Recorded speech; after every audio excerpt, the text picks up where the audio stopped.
Tonight, these two teams have gotten after it quite a bit this year. That's Mike O'Neill, and that's his first start for Phoenix. He has been around quite a while. We'll tell you a little about him as the night goes on, but of course, at the other end, it is Tommy Salo. But we are underway from McNichols Arena as the Grizzlies try to keep their hot 1995 going. They're 14-1-1 so far this year. So the first whistle, and we want to tell you a little about Phoenix. Of course, you're going to be seeing Rob Brown and Yannick Perreault, two of the top scorers in the International Hockey League. But there's an interesting statistic about them, Ron.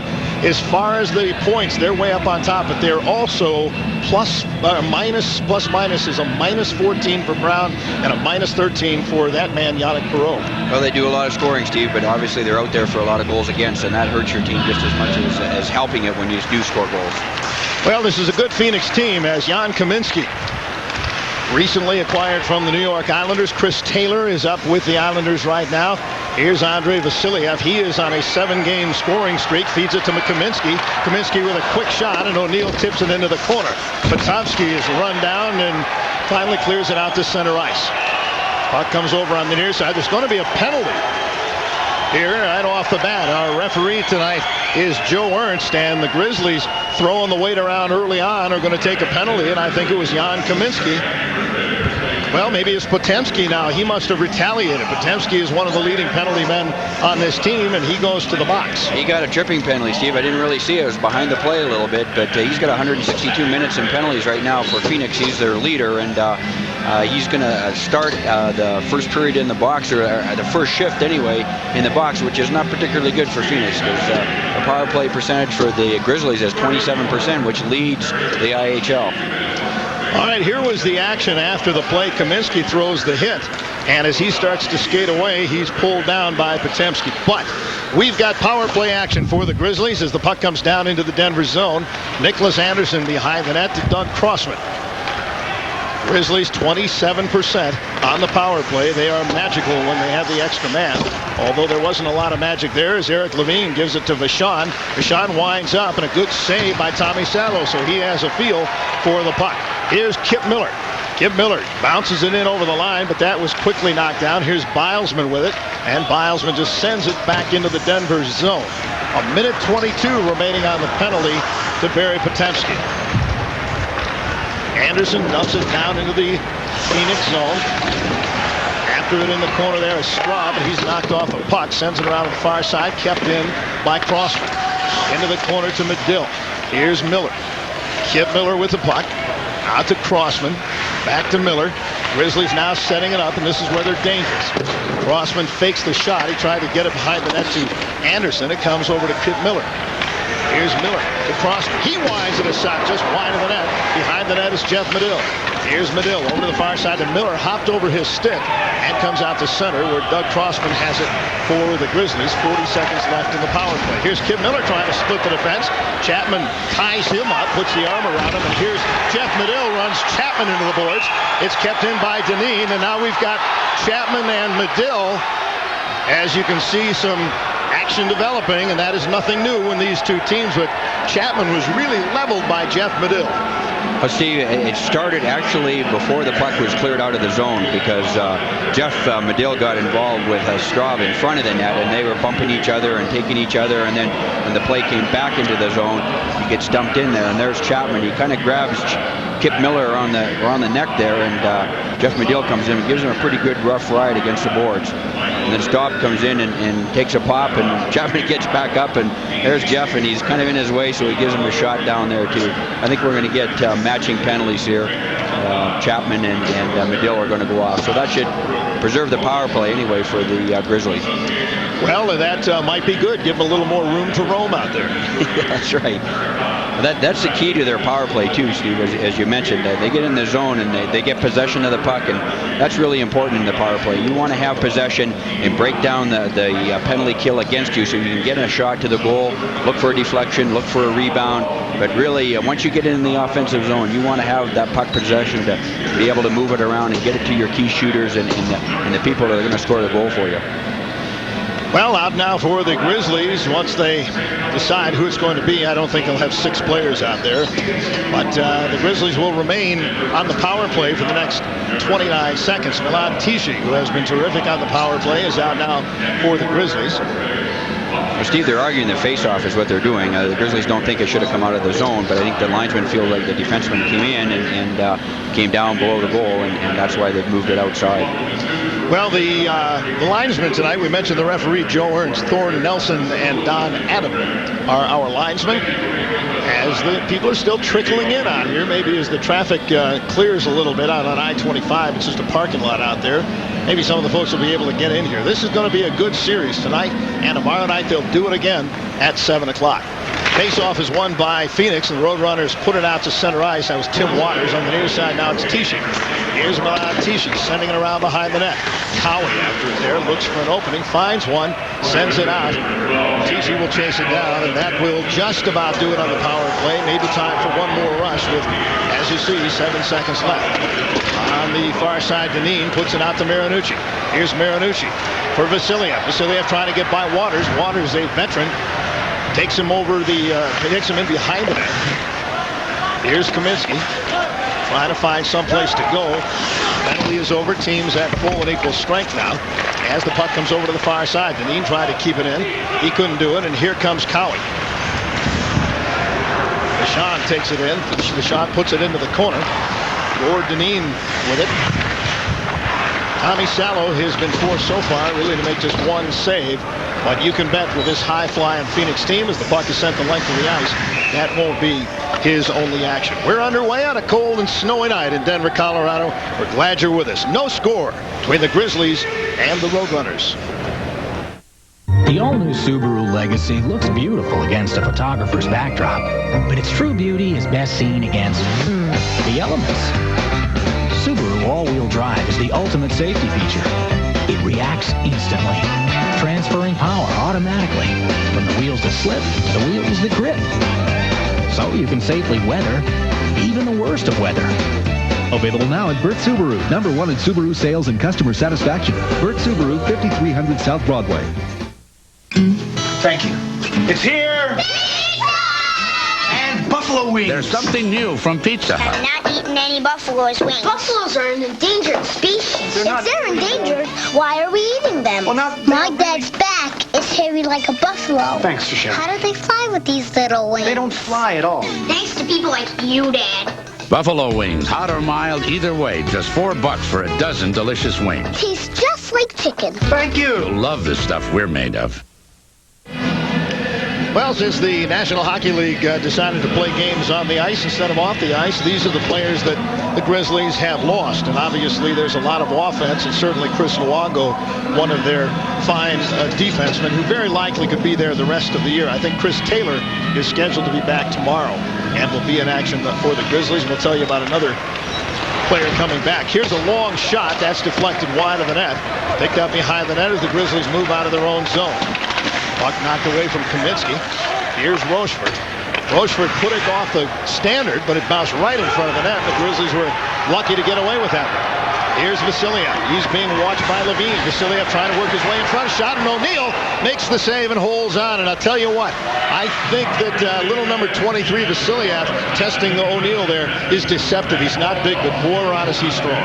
I think that's the key, Steve. He really is deceptive to a lot of players in the league. He gets a step on Langevin there, and he steps inside, and he just uses his strength to get around him and get his puck to his forehand, and O'Neill makes a good save.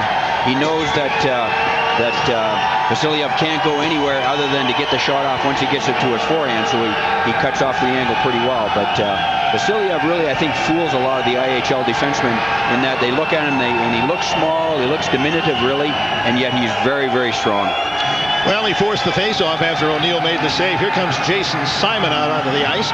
Jason Simon getting his first goal at home last Wednesday night, and when number 8 comes onto the ice, there's obviously a lot of anticipation. We'll see if it means anything. He's out there with Anderson and Marinucci on the forward line for the Grizzlies, with the face-off to the right of O'Neill. From the draw, back to the point. Here's Jeff Serkin. Over to the far side, quick shot by Crossman, save O'Neill, and he covers up with Marinucci right there on the doorstep. Some new players for Phoenix that we haven't seen before, and one very familiar to college hockey fans, Gary Shuchuk, who is really a fine centerman. He's on the ice wearing number 16 for Phoenix. He was a leader of the Wisconsin Badgers. Steve, there he is. You get a good look at him. He's on the face-off here. Scored a wonderful overtime goal for the Los Angeles Kings in the playoff 2 years ago, and he's been down in Phoenix here, and he scored 4 goals for him in the first few games that he's played. So they're happy to have him. I'm sure he'd like to be back in L.A. Anderson behind the net. Waters trying to poke it away from it. Here's Marinucci. He's run off the play. Anderson looking for somebody to give it to. Cirk on the backhand, and it's just wide. Grizzlies putting the pressure on, and out of the zone comes Phoenix, but they bounce it right into the Phoenix players bench. Another player that we will see, and you can barely see number 10 right there. If you are a longtime hockey fan, and particularly maybe a Detroit Red Wings fan, the name Nedomansky might mean something to you. Vakov Nedomansky's son, Vakov Nedomansky Jr. He's his second pro year. He played in the East Coast Hockey League last year, and he looks a lot like his father. He's a big man, rangy, good reach, good shot. He's got to work a little bit, I think, on his skating to stay at this level, but he's in a 25-game tryout with the Phoenix Roadrunners, signed a little bit before Christmas. Face off to the right of O'Neill. It was unfairly dropped. Marinucci was not ready, so they will do it again. And we tell you tonight that the Grizzlies had sold nearly 10,000 tickets by noon this afternoon, and we're looking for a possible sellout. But the weatherman took care of all of that. But there's still the faithful have come out, and we're glad if you weren't able to get here that you're with us right here watching it on Prime. Nicholas Anderson sends it back into the zone, and that will be touched by Jason Simon. He was offside, and the faceoff will come out of the Phoenix zone. Tell you what, we haven't had much up and down play as you look at Jason Simon, and that's one thing the Grizzlies, Butch Goring said before the game, Ron, they can't get into a track meet with Phoenix. They've done that and been burned. Yeah, they really can't because of Yannick Perreault and Rob Brown. They'll kill you offensively, and then they'll throw out Tomlinson and Potomski and Cowie, and they've got some big people up front other than that top offensive line, and they'll wear you down physically, and you get behind and get in the track meet like you say, and it's a losing proposition. Puck is sent deep into the zone. Tommy Sallow leaves it there, sends it around to the far side. Kip Miller up with it. Miller sends it ahead, a little bit too far for Armstrong, and is loose at center ice. Puck comes along the near side. Rod Miller knocks his man off the play. Here's Vachon with it. He's taken out of the play by Armstrong. Armstrong all over the ice right now. They try to clear it out. And oh, what a save right off the bat as the puck was sent out in front. Bilesman with the shot. Back come the Grizzlies. They put it out in front. Milan Tichy trying to hit Andy Brickley.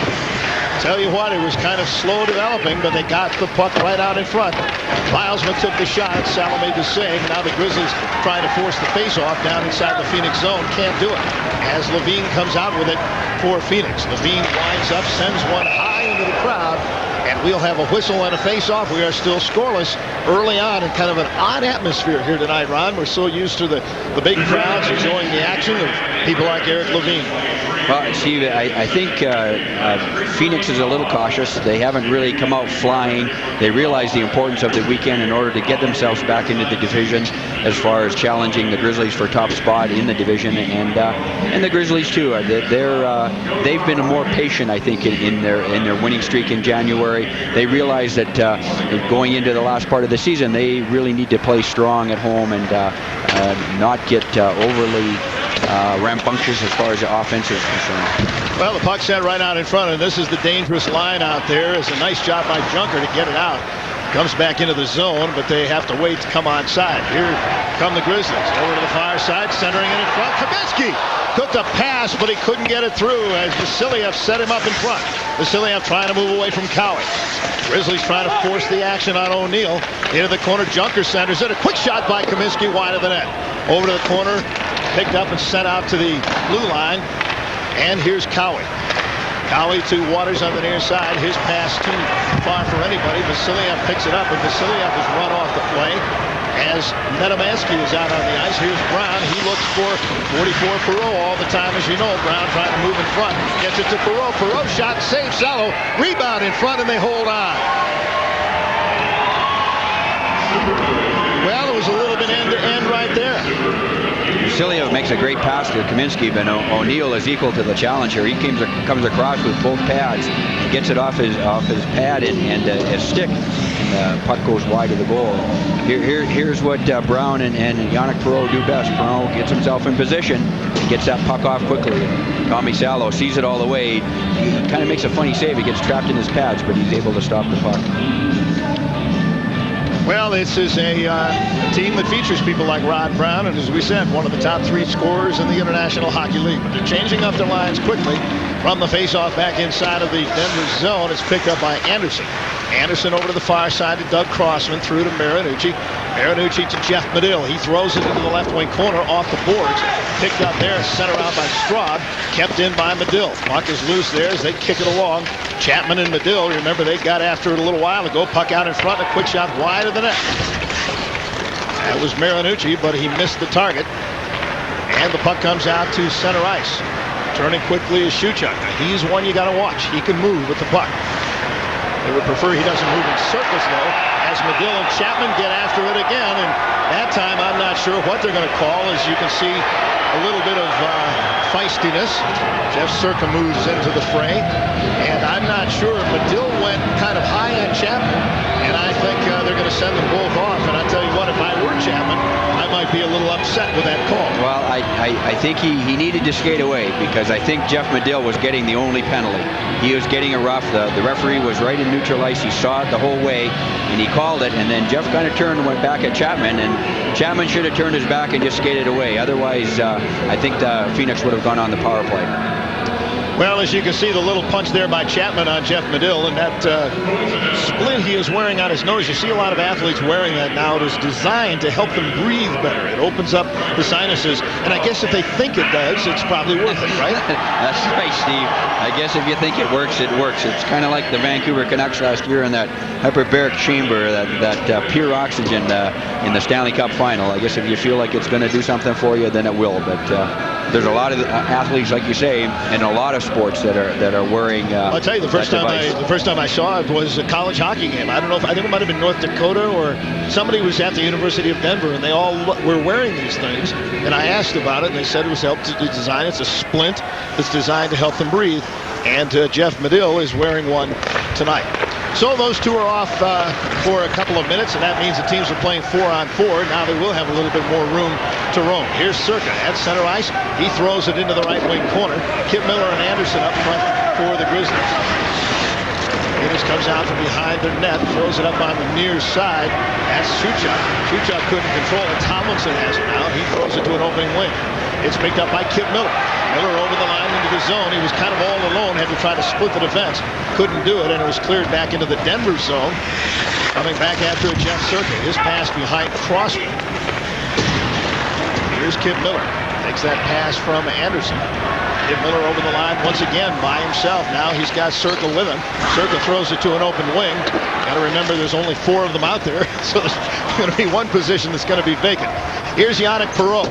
Perreault over on the far side to Brown. Brown had it poked away, but moving in on the left wing offside were the Phoenix Roadrunners, and that means the faceoff will come outside the Denver zone. We've got no score, and for the Grizzlies' point of view, I would imagine that's good news, because you don't want to get into a shootout. The Grizzlies would love to win a game like this, 3-1, 2-0, something like that. Keep it down, because that takes completely out of the play of what Phoenix likes to do. And that's what they've been doing, Steve, as we mentioned earlier, on the road and here in Denver. Their record 14-1-1 in January. Their scores have been 3-2, 4-3, and they've been patient, and that's been paying off for them. Well, Phoenix has been fairly hot of late. They are 5 wins out of their last 7 games, and I think 8 out of their last 12. So they have been playing very good hockey and battling Las Vegas. Here's Perreault with a quick shot. That goes over the top of the net, ends up on the back of the netting there, and Rob Brown moves in to try to knock it away, but they whistle it down, and Perreault whistled one by a goaltender's head. You know that there have been players who often do that on purpose the first shot in a game to make the goalie think a little bit about it, and I'm sure people did it to you. All players do it. I don't know if they do it consciously. You know, you're looking for a goal, but you get that goalie a little bit up off of balance, and it'll help you maybe later in the game. There are some players that are very good at going deep into the corner and putting it high up over the goaltender's chest, trying to have the deflection go in front of the goal. Well, we talk about players having a book on the goaltenders. Goaltenders have books on shooters. And if a guy has a reputation for shooting very high, sometimes he keeps it low. As Vasiliev steals the crossing pass, Vasiliev moves in, he stops, trying to feed it through to a breaking Milan Tichy, but it was broken up. Here's Rob Brown. He's out there with Perreault. Brown and Perreault, they send it into the zone. Salo finds the opening, bounces it off the boards, and Levine couldn't control it. It comes out to center ice. Here on the far side is Keith Redmond. Perreault has it now at the blue line. Perreault through to center ice, and that'll be a two-line offside, and they do call it against Phoenix. And Phoenix seems to be a little bit tenuous now in what they're trying to do. But just getting back to the point about a goaltender, if you expect a guy to shoot high, then you're going to be ready for that, and a lot of times you get beat by the low shot. If you're particularly on a breakaway, not a breakaway right in on you, but the guy coming down the wing and letting one go, you're waiting for the high shot. Yeah, you can, BC. There's no question about it. I know you were a lot. I was terrible at it. I was always ducking, but no, you really do, especially when you play a team a lot, you start to learn the tendencies of the forwards. Especially the good goal scorers aren't going to have a lot of tendencies, but there are some guys that'll bury their head and just pound it at you, and you learn that. Well, the penalties are over, so the teams are at full and equal strength, and the puck is bounced out to center ice. Here's Chapman backhanding it in over to the far side. Deshawn goes after it. He's taken out of the play, but he sweeps it around to the near side. Andy Brickley gives it through to Armstrong. Armstrong takes it into the zone. He was looking for Kip Miller, but the puck is tied up, and now they all battle for it in the corner.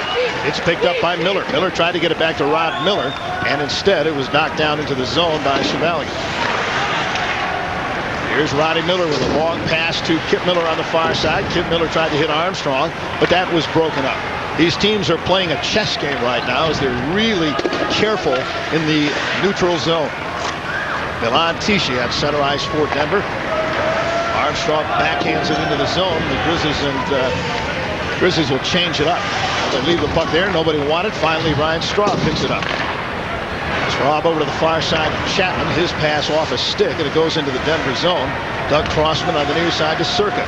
Circa over on the far side now to Marinucci. Tries to get by Chapman. He was taken out of the play. Anderson dumps it in, and Straub hits Anderson, and there's going to be a penalty against Phoenix, and the Grizzlies will go on the power play, and we'll have it for you after this timeout. Whoa, folks are choosing the Denver Post left and right, yet still some clamor. Give us Sundays free. Okay. Get the week for 99 cents and we'll throw in that better Sunday Post free. No matter where you live, no other paper gives you more of your local news. Plus, a world of the best national and international stories from these great papers. And Sunday's free. So call 832-3232 and get a year of the Post for just 99 cents a week. And Sunday's free. That's 832-3232. Want a better Sunday paper? Want it free? You want the Post. You and your family are invited to the world's greatest basketball show. That part is unbelievable. I've never seen it like that before. They roll over time. I like when they do funny tricks. I love them. I mean, what's not to love? These guys are great. Come see for yourself. Join the Harlem Globetrotters for family fun that's out of this world. How they do that?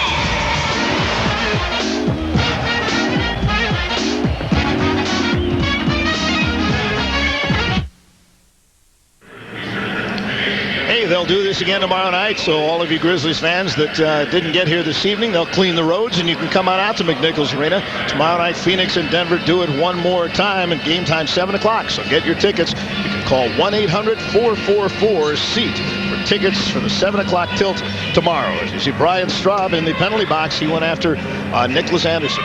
Had a high-sticking penalty, and it allows the Grizzlies a good opportunity to get the first goal in the game here, Steve. Second power play opportunity, as we mentioned earlier, they're number one in the IHL, 27%. Killing penalties for the Grizzlies, or for the Roadrunners, they're 10th in the league at 79%. All right, here's Doug Crossman. He quarterbacks the power play in this unit. Crossman over to Kip Miller. This is usually the unit you'll see out there. Crossman back at the near point over to the far side. Miller with a one-timer and a nice save by O'Neill. Deflects into the corner. Picked up by Jeff Medill. Medill back to the near side, now to the point to Crossman. Back to Medill. Medill was knocked off the puck, but it comes loose to Crossman. Far side to Kip Miller. Back to Crossman. Near side Anderson. He put it right in front. A nifty pass, but Medill wasn't able to get the stick on it. He was leveled in front of the net by Waters. Back the other way comes Phoenix. They turn and bring it right back out of the zone. Send it over on the near side, and here's Waters with it for Phoenix. He fires it off the boards around the glass and over to the far side where it's picked up by Kip Miller. Miller through to Jeff Medill. He leaves it for Crossman to Brickley. Here's Brickley. Nice stick handling move. Gets it to Kip Miller. Back to Brickley. Here they'll set it up again. Brickley looking for someplace to go. In front of the net, you got a battle going on, and Jeff Medill was upended by Levine, I believe.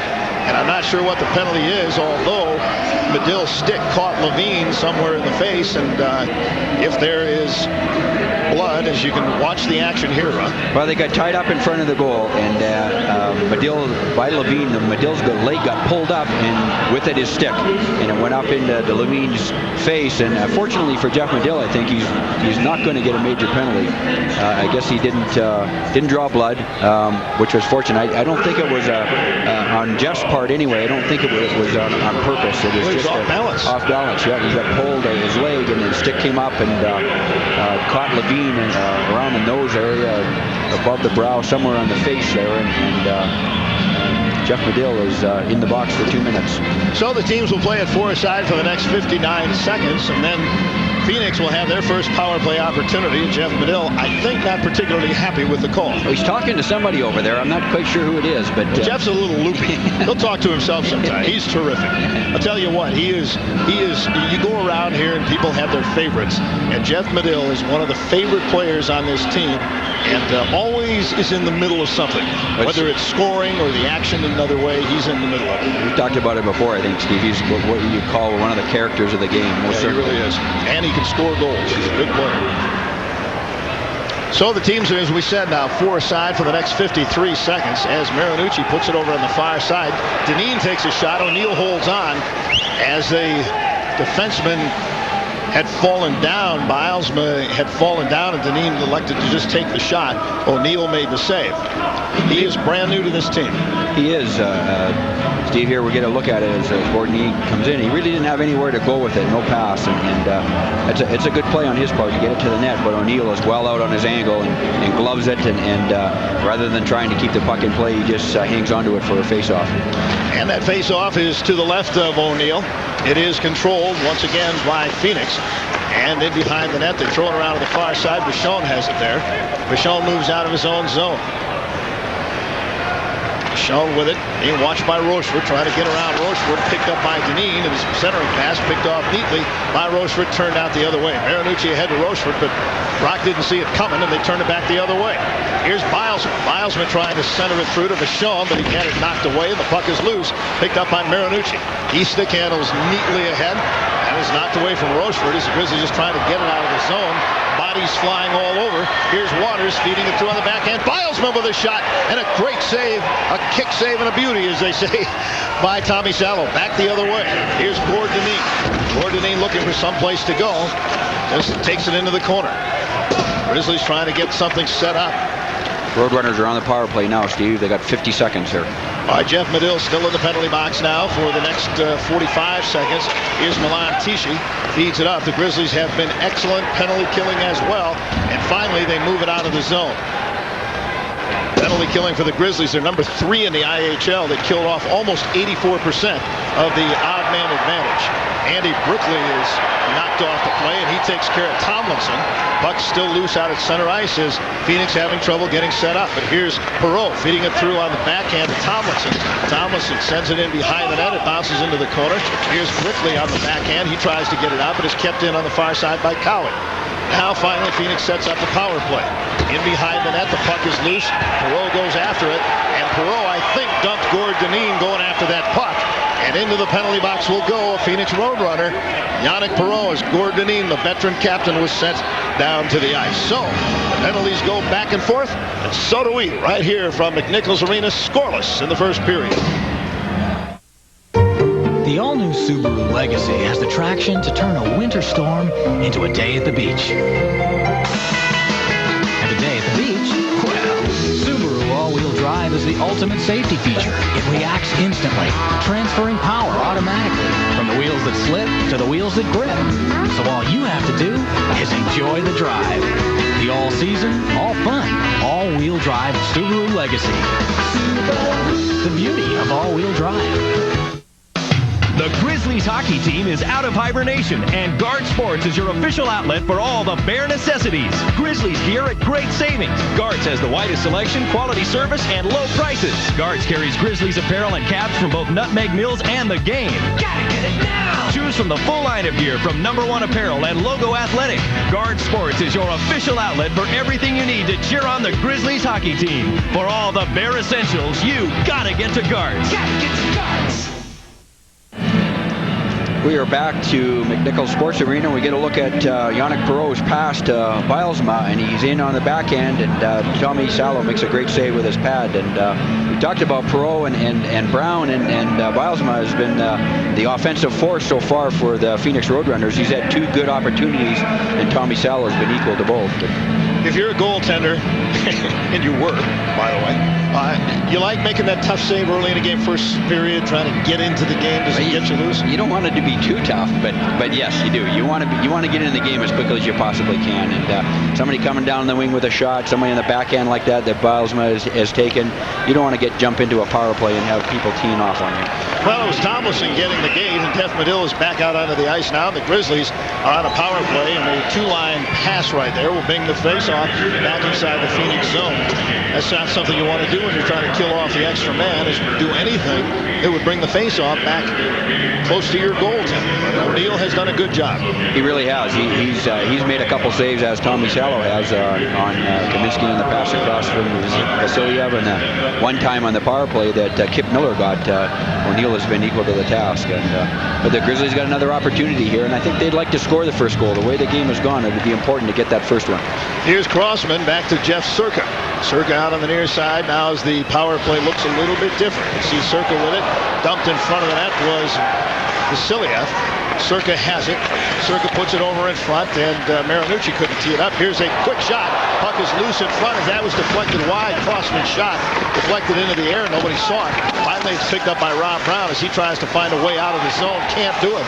Grizzlies keep it in. The puck bouncing up high. If that was touched by a high stick, and it wasn't. Here's Circa over to the far side of Crossman. Crossman into the corner. Puts it out in front. Knocked down, and finally Phoenix comes up with it and sends it down the ice. Well, the Grizzlies are 0 for 1 on the power play so far. Here's Doug Crossman. He's got Kaminsky, Marinucci, and Vasilyev with the puck.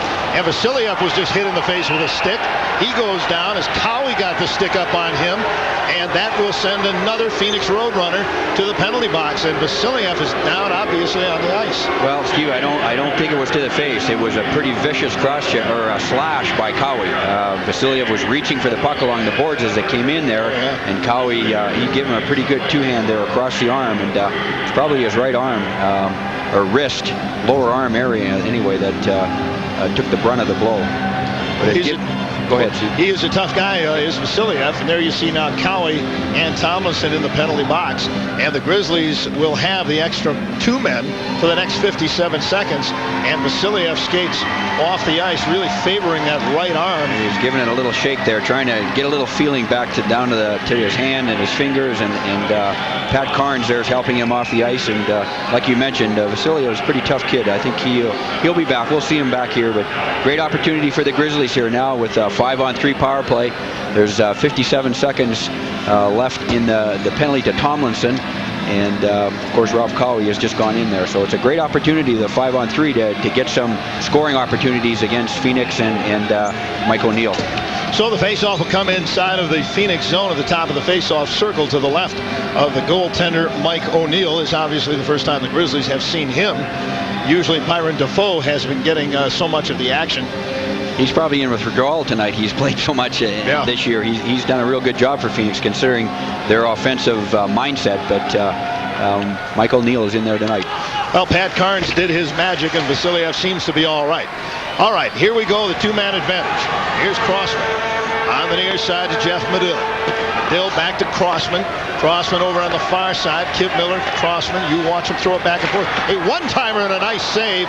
If it was a save by O'Neill, it was a good one. It may have hit a defenseman, but nevertheless, it worked, and it was sent down the ice.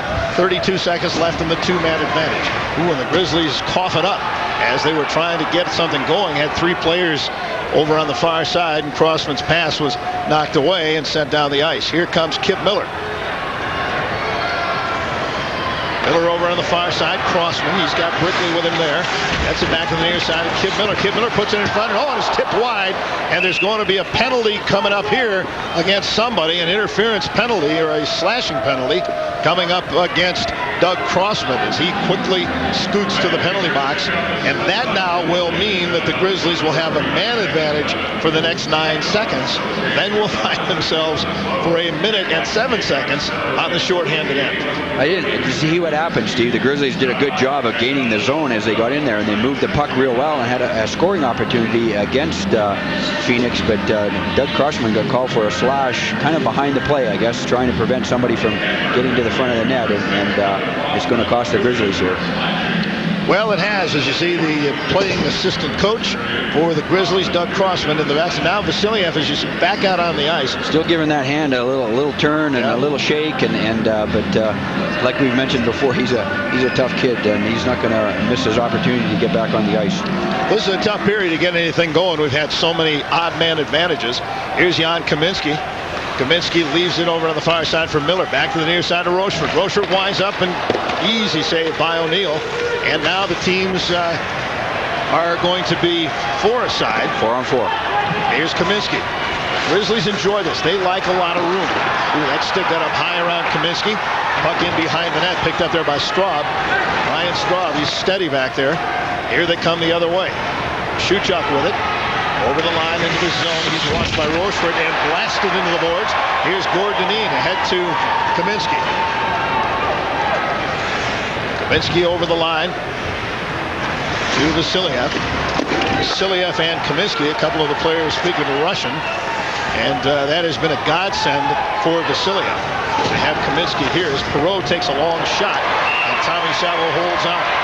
This has been a very odd first period. There's just not been a lot of flow to this game, and these are two teams that, if they want to flow, can just make you feel like you're watching a tennis match. Well, it really has been an odd game, like you say, Steve, to start with, and I think both teams are tentative. They know the importance of the series, especially Phoenix, and they maybe have said to themselves, we can't, Coach Laird has talked to them about not getting into a shootout. We've got to be smart about the way we play this game.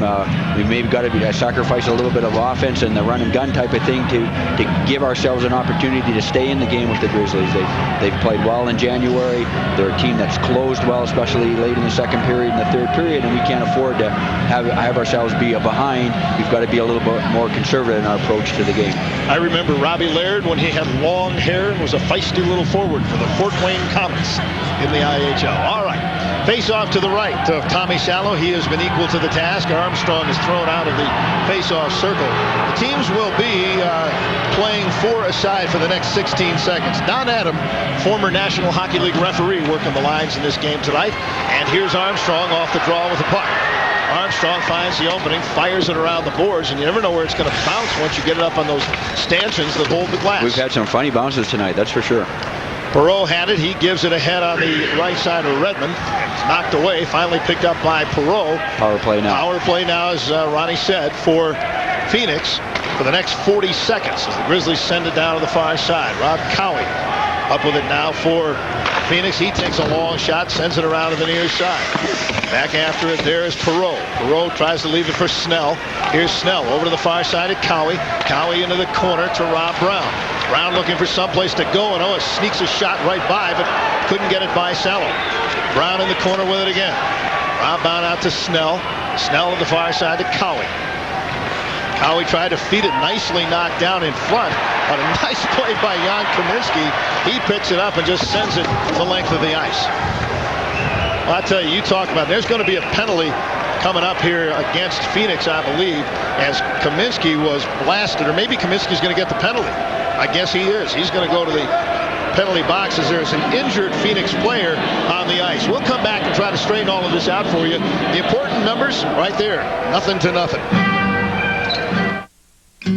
Thank you. It's here.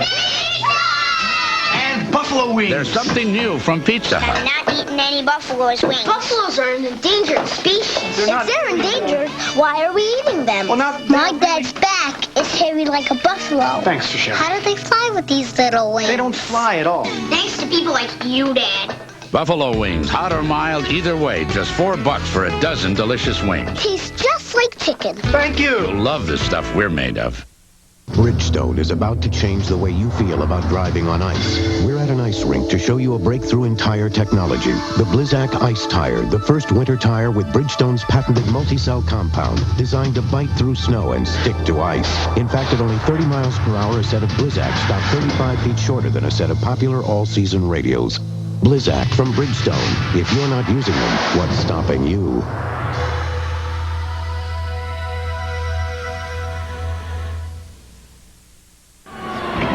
And if you'd like to be part of the Grease Monkey Growl section and growl your way to ringside seats, just be the first one at your participating Grease Monkey. Each morning of a home game, give them your best growl. Details on K-Big Radio each morning of a home game. Well, Ron, they're digging a little hole here. They've got 1 second left on Crossman's penalty. And then Jan Kaminsky, who went off for elbowing a Phoenix player, will be in the box for the next minute and 59 seconds. So Grizzlies have given Phoenix a terrific opportunity now here on the road to get on the board. He and Cowie crossed paths as they were going to the bench and kind of bumped, and Kaminsky gave him a little extra elbow, and now they're down. They got 2 minutes to kill here. Chapman sends it into the zone, and Tommy Salo tried to clear it out. Couldn't do it. Puck along the near side. Into the corner. Finally, it's sent out by Tichy, but only to center ice. Chapman there has it for Phoenix. Chapman over to the far side to Chevalier. Chevalier had it knocked away, picked up by Brickley. He couldn't clear it by as it was knocked down by Straub and sent around to the near side by the Grizzlies. Here comes Milan Tichy. Tichy looks for an opening, and he wanted more on it than that, I think, as Chapman knocked it down, but he gave away to Anderson, and Anderson wasn't much of a shot, but he directed it on O'Neill. Shot on goal. Back the other way, a long shot by Nedomansky cleared into the corner. Puck is loose along the boards. Big hit from behind by Nedomansky. And all of a sudden now Nicholas Anderson gets after it. The puck comes loose and finally comes out to center ice. Grizzlies are going to get another penalty here. And that was Shuchuk. I'm sorry, it was not Nedomansky. It was Shuchuk. And it's going to be another penalty against the Grizzlies. And Phoenix wants to give it up to Denver. And they finally do. There's Nedomansky with it. And another penalty to Denver as Nicholas Anderson got a little feisty and was hit along the boards. And so I think it is. I thought it was Anderson, maybe not. It's a cross check, Steve, and I'm not sure. Gord Dineen and Steve Junker are arguing it. And it was Nicholas Anderson. He got off on a change when the puck got dumped out. He was trying to hide from the referee. And you know what? It never works. So the referee always finds you, and the linesman will come and get you and escort you over to the penalty box. So, as you mentioned earlier, the Grizzlies have dug themselves a little bit of a hole. Well, it's getting a little bit bigger here, and you get a look at the replay there. Nicholas Anderson got hit by Shuchuk from behind and drilled into the boards. And Nicholas comes up and he's pumping Shuchuk a little bit, and if that was the penalty, it was a pretty weak call. He should have had the call before that, and I guess the referee at times can't see everything, but he missed a penalty beforehand against Anderson by Shuchuk and saw a push after the play. So from the draw, with a two-man advantage, puck comes out to Cowie. Cowie has it at the near side, throws it into Brown. He tried to put it on net, couldn't do it. Finally, it's picked up and just cleared out to the near side. Cowie keeps it in. Cowie at the top of the circle. Over to the far side is Snell to Perreault. Here's Perreault trying to feed it in front. Yannick Perreault, quick shot. Saved by Salo, and he holds on.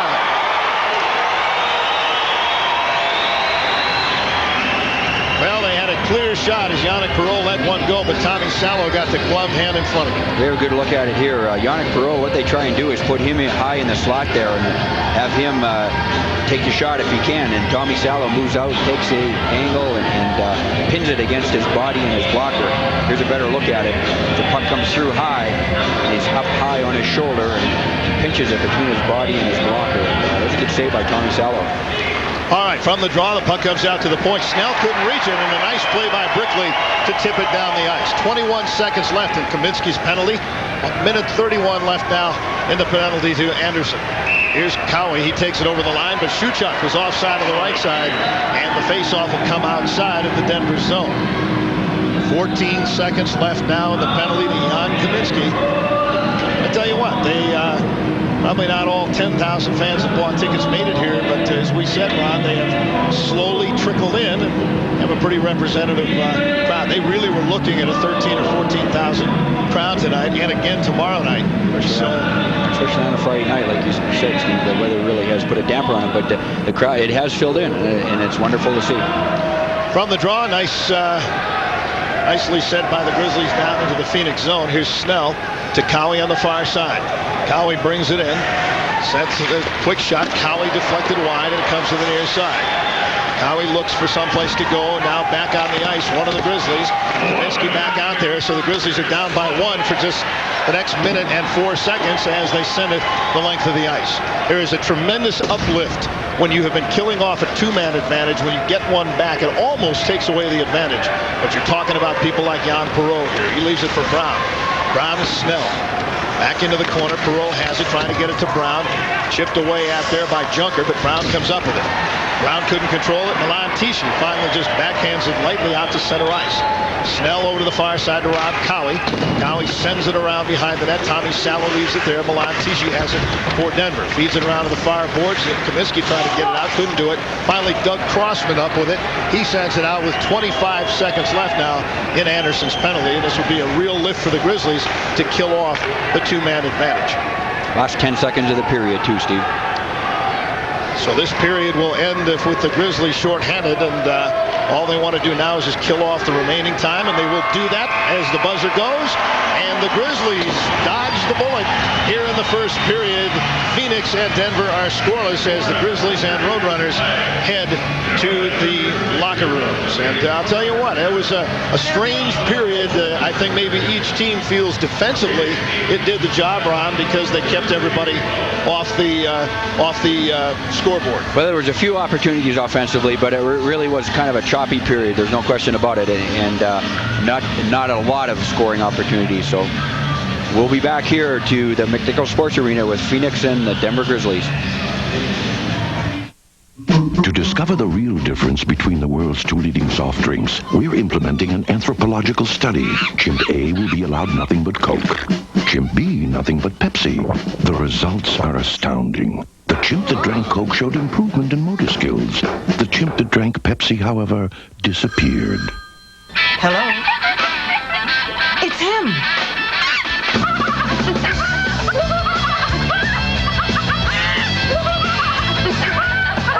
The all-new Subaru Legacy. Some say it looks best in red. Others say in green. But perhaps it's best seen in white. Subaru all-wheel drive is the ultimate safety feature. It transfers power automatically from the wheels that slip to the wheels that grip. So any sliding you do is strictly by choice. The all-weather, all-road, all-wheel drive Subaru Legacy. The beauty of all-wheel drive.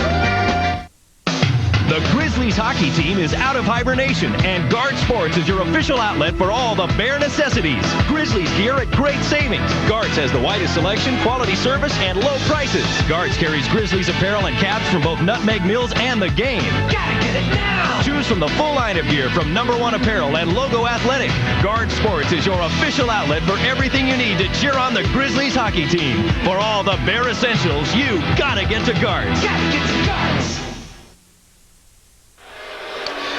Well, the scoreless tie after one period. Who would have thunk it? Phoenix Roadrunners and Denver Grizzlies, and at least one of those zeros has to be pleasing to our guest here as we pick up with Doug Crossman, the playing coach for this team. And Doug, I tell you what, I know that probably in each locker room before the game, everybody knows these teams can score goals, and that must be your focus to keep them off the board at all. Oh, definitely. You know, when you have Perreault and Brown, I think they're 1-2 in the scoring race, and they know what to do with the puck. You know, they're NHL caliber goal scorers, and we were fortunate to keep them off the board there. They had a few power plays, and they did the same to us. I tell you, talk about the power plays. Obviously, so far, special teams have really been the difference in this game, and that's not what you want. You don't want to play that way the whole game because you never get into a flow.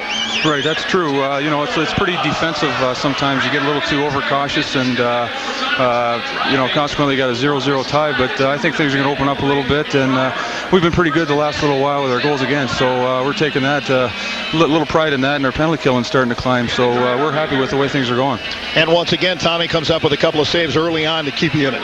Yeah, he sure does. He's playing extremely well. He's getting better with every game, and he's going to be a heck of a goaltender. Well, he already is, Doug, and as you well know, and you guys have really done a great job in front of him. We'll let you go, get in the locker room. That's Doug Crossman, the playing coach. Thanks, Doug. Thanks a lot, Steve. And I tell you what, he is amazing. He is a quarterback out there on the power play and does a terrific job. Well, Steve, he has a lot of poise out there is what he has, and I think the young players that play with him, they'll comment about how he doesn't panic when the play is circling around him. He gets possession of the puck. He takes his step. He makes a smart pass, and he really calms everything down, slows it down, and allows the Grizzlies to get out of their zone. Well, we are between the first and second period from McNichols Arena. Phoenix Roadrunners and Denver Grizzlies. It's been a fun one so far. Stay with us. If you're still struggling with a wheelbarrow or a back-straining garden cart, call this number for complete details about the revolutionary DR Power Wagon. Yes, with a DR Power Wagon, you can haul heavy, bulky loads with never-before ease and take on those projects you've been putting off for years. Rocks, firewood, gravel and building materials, hay bales, and garden supplies. That dump body makes for easy unloading, and the optional sulky even lets you ride. You can haul up to 800 pounds uphill or down, through soft soil and muck, even into places you wouldn't dare take a rider. You'll be amazed at what the DR Power Wagon can help you accomplish around your home, business, or property. Call toll-free 1-800-253-8665 for your big free package all about the revolutionary DR Power Wagon, plus special savings now in effect. That's 1-800-253-8665 for free DR details. What if I had size 14? I'd lace them up Saturday so I could be ready to play by Sunday. And when I walked onto the court, people would stare at me like they just saw Sasquatch. I'd take the ball from them at the top of the key, take 2 tiny steps, and calmly slam it home. Mount Mutombo. Man, it's gotta be the shoes. Yeah, if I had size 14s, I'd crush more than just bugs. Hogs Nuggets, Tuesday, 8 Central, 7 Mountain, live on PSN. Well, after one period of play, there you see the score, and I don't think a lot of people thought that between these two teams we'd have a bunch of zeros on the scoreboard after 20 minutes of play. Very happy right now to have with us, I think for the first time this year on television, other than when he's been on the ice, Mike McWilliam, who is maybe is as happy as anybody for what his teammates are doing, but as frustrated as anybody that you haven't been able to be part of most of this year. Yeah, definitely. I mean, you can't really say enough about how the guys have been playing, especially the last 15 or 20 games. It's great for the city, it's great for the team, but it'd be really nice to be out there and be a part of it. Well, you've got the cast on the wrist. We just kind of showing, and that has been the albatross you've been carrying around for a long time. You play a certain kind of game, and sometimes that's going to be the result. Yeah, exactly. I've had it on for 8 weeks now. I got to check Tuesday and find out whether they need to operate. So, with the style of play that, guys like myself and Jason Simon have, there's always a chance you're going to do it. You kind of hope that your luck will hold out, but There's a lot of players who have worked very hard, but I remember in training camp, I mean, I don't know that you were any kind of a sure thing to make this team, but you worked hard. Obviously, everybody knows what you're capable of doing when the going gets tough and the gloves hit the ice. But you did some other things and proved you can play this game as well, and that had to be very pleasing to you to know that you have a reputation as a tough guy, but for a coach like Butch Goring, your hockey abilities were important as well. Well, it was really nice in training camp and exhibition season. Butch gave me a chance to get a little playing time. I was playing with Jeff Medill and Chris Taylor, and playing with guys like that, just about anybody could have a good time. So it was really nice. I got an opportunity to play the other side of the game instead of just the fighting. I've always had an opportunity to do that. So hopefully, if I do get back this year, I'll get another shot at getting some good playing time. But I just kind of got to to keep working hard and hope that when my chance comes along that, I take advantage of it. Butch Goring has told me on a number of occasions that having you on the bench or on the ice really is an edge. And you and Jason both can play the game. And, of course, the fans love to see some of the other action. But knowing that you are there, and it must be very frustrating for you. Some nights, I can think of the game against Las Vegas a couple of weeks ago when, as soon as Jason was gone, they got real brave. Yeah, it's been a little unfortunate, the last couple months. It's basically just been Jason that's had to carry the load, and he's done a great job. Games against Vegas and tonight, Phoenix has a very physical lineup dressed. I'd really love to be out there and contribute as best I can. But what can you say? The guys have won 18 of their last 20 games or whatever it is. So it'd be nice to be out there, but at the same time, you can't argue with the success they're having. Tell you what, you can do a lot of working out. You're obviously in good shape.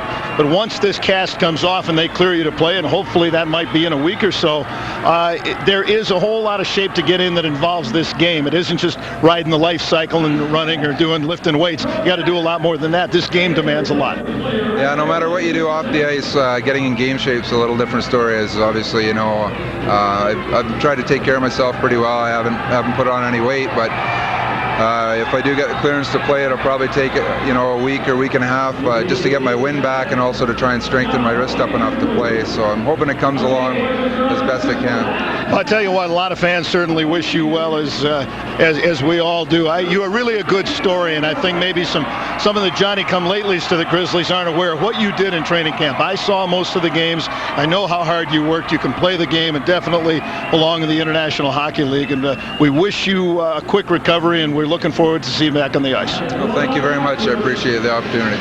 Mike McWilliam, our guest between the first and second period. And yes, sir, we want to get that old cast off and get him back out onto the ice. We'll come back here at McNichols Arena, continue on this snowy night in Denver on Prime Sports Network. Come on, push yourself. Put your heart into it. Be tough. I'm not going to pay a lot for this muffler.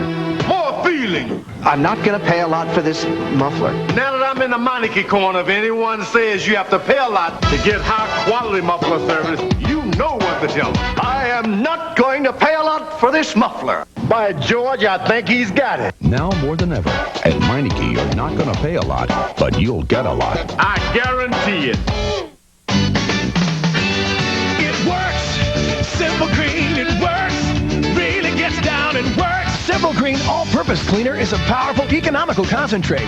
Full strength or with water, it cleans everything from kitchen counters to greasy engines without any bleach or abrasives. Who needs harsh cleaners when there's Simple Green? It works. Simple Green, it works. Really gets down and works. Simple Green keeps your world clean. The all-new Subaru Legacy. Its beauty is seen in this beautiful package. And in this beautiful package. Along with standard features like dual airbags and crumple zones, you get the active safety of anti-lock brakes, four-wheel disc brakes. Plus the ultimate safety feature, Subaru all-wheel drive. The Subaru Active Safety Package. It just might be the safest investment you ever make. Subaru! The beauty of all-wheel drive. Well, after 20 minutes of play, we are scoreless here at McNichols Arena, the Phoenix Roadrunners and the Denver Grizzlies. Glad you're with us on this very snowy night. And I tell you what, Ron, this is a tribute to a lot of people. They sold about 10,000 tickets by noon today. We're looking probably for a crowd of 13, 14, maybe 15,000. I don't know how many are in the building, but they had to do a lot of hard work to get here, as you and I well know. Well, hopefully they were maybe listening to the pregame on the radio with Mike Haynes, and they decided, why sit in traffic? Let's go to the Grizzlies game. And as you mentioned, a lot of people have braved the weather to come out. And I think the Grizzlies have done a wonderful thing here too. They've told the fans that are sitting up above to come on down into the lower bowl and get a little bit better view of the game. Well, it has been a strange game. It is a game that I don't know how many minutes they have had actually played full strength against full strength. There have been a lot of penalties, a lot of minor penalties, and a lot of power plays. A couple opportunities 5-on-3, both one for the Grizzlies in the middle part of the period, and then later in the period the Roadrunners had an opportunity 5-on-3. But as the score indicates, nobody was able to score. Well, young O'Neill, the goaltender for for the Phoenix Roadrunners in his first start tonight. You're a goaltender. You know how that feels. I mean, maybe you don't know your teammates real well. You don't know the game action. Maybe you don't know the league very well, but he's really done himself proud out there. He's done a good job, Steve. And his experience basically has been in the American Hockey League, and he's played in the last 3 or 4 years there in Moncton and a little bit in Fort Wayne in the I. So he knows the International League a little bit, but he's done real well this first period. He's kept them in the game. Couple good saves on one-timers from Kip Miller on the power play, and he's kept the score at 0-0. Well, I tell you what, whenever you have a new goaltender, you want to test him and test him early. Here we have a good look at Vasiliev going around Levine and cutting in and using his strength, and O'Neill makes a good shave. He just holds his position knowing that Vasiliev can't go anywhere else, and he's able to make the save. Well, and of course, he has been right there every time the Grizzlies have had opportunities. Jan Kaminsky right there. I think Kaminsky maybe didn't get his stick really on that thing, because if he'd have gotten it up a little bit, it would have been in. Right, he didn't get all of it. But O'Neill came across real well, and Vasiliev again in the middle of the play, and makes a good pass to Jan Kaminsky, and gets the puck across to Kaminsky, and can't get it by O'Neill. And at the other end of the ice, Tommy Salo has been equal to the task as well. Well, we talked, as we mentioned, a great deal about Perreault and Brown, and Bilsma has had the two best opportunities. Tommy Salo stops Bilsma there, and then another opportunity here. Here's Yannick Perreault off the power play. Comes right back out to him. This is the 5-on-3, and he lets the shot go high. Suchuk tries to tip it, but it's a little bit too high, and Salo is able to make the save.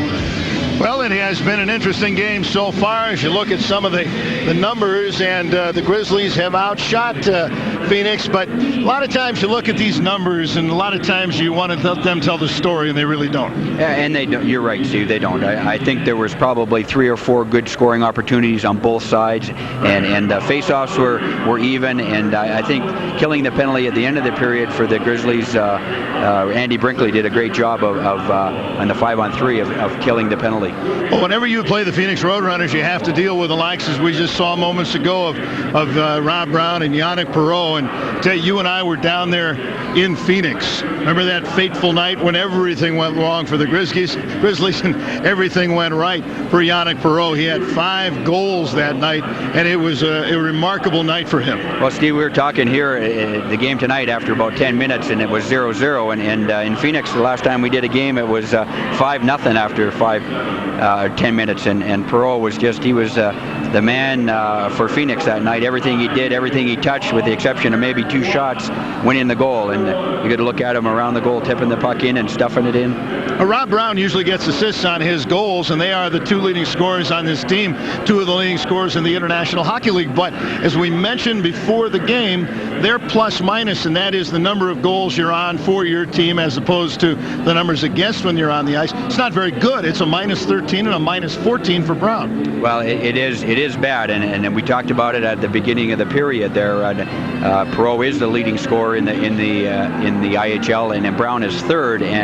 But you really take yourself out of a game if you can't play defensive hockey. And we mentioned it a little bit earlier in the period. I think Coach Laird has talked to his team, and he says we've got to do something defensively. And if we're going to go out and run and gun, we're going to lose a lot more games than we're going to win. Well, this is a big weekend, a 4-point weekend, and we've got a lot of hockey coming up from McNichols Arena. We hope you stay right here. Stay warm. Stay with us. Discover the defensive training secrets of America's finest baseball school in an exciting videotape. Baseball World's Defensive Drills video features professional scout and instructor Tommy Mansky and the same revolutionary new training techniques that have produced Baseball World's back-to-back-to-back AAU national championship teams. The Defensive Drills video vastly improves players' arm strength, running speed, quickness, agility, and infield and outfield defensive skills. Even coaches practice organization. Lou Pavlovich Jr., editor of Collegiate Baseball magazine, calls it a masterpiece, the best defensive drill video ever produced. Many professional players are excited about this videotape. Just ask Atlanta Braves superstar Fred McGriff. This is the instructional video that gets results. Baseball World's Defensive Drills video makes a great gift and benefits players of all ages and ability levels. To order your copy for only $29.95, have your credit card ready and call toll-free. 1-800-253-8665. That's 1-800-253-8665. It really worked for me. It's the best spot to find out what's going on in the world of sports. The Press Box on top of all the action. Highlights, scores, interviews, and the inside scoop on the deals of the day. Tune into the box. Tonight, 11:30 Central, 10:30 Mountain on PSN. The NBA's best play here. Today's top stars, the league's key matchups, plays of the week, plus a trip down memory lane. Step into the spotlight with NBA action. Shooting all season on PSN.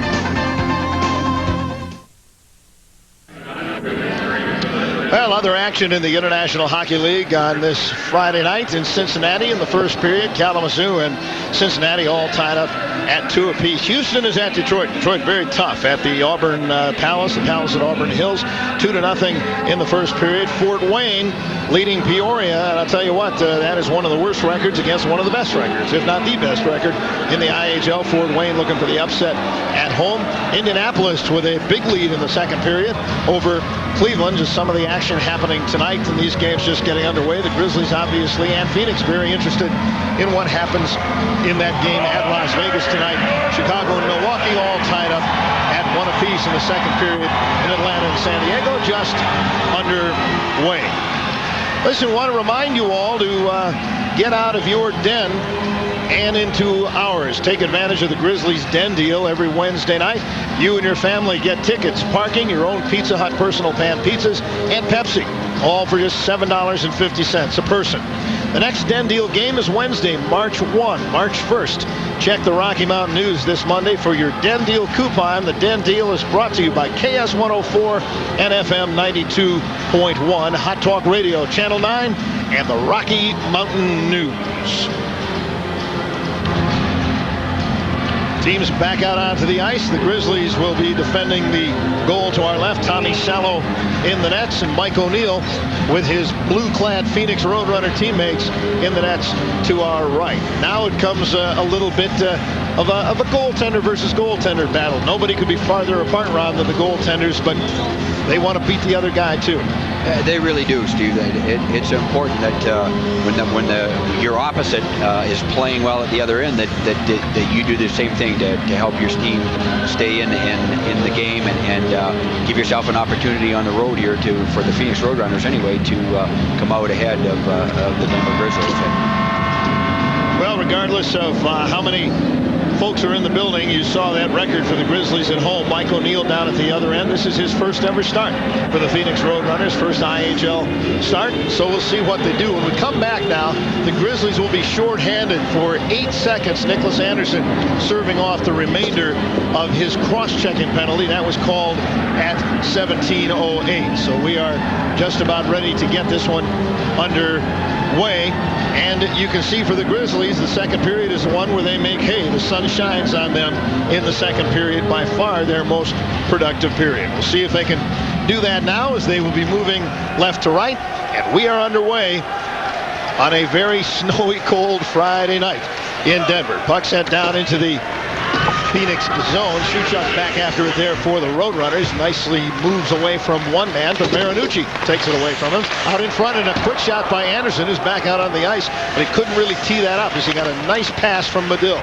Here's Crossman. Crossman just throws it into the far corner. Marinucci goes after it there.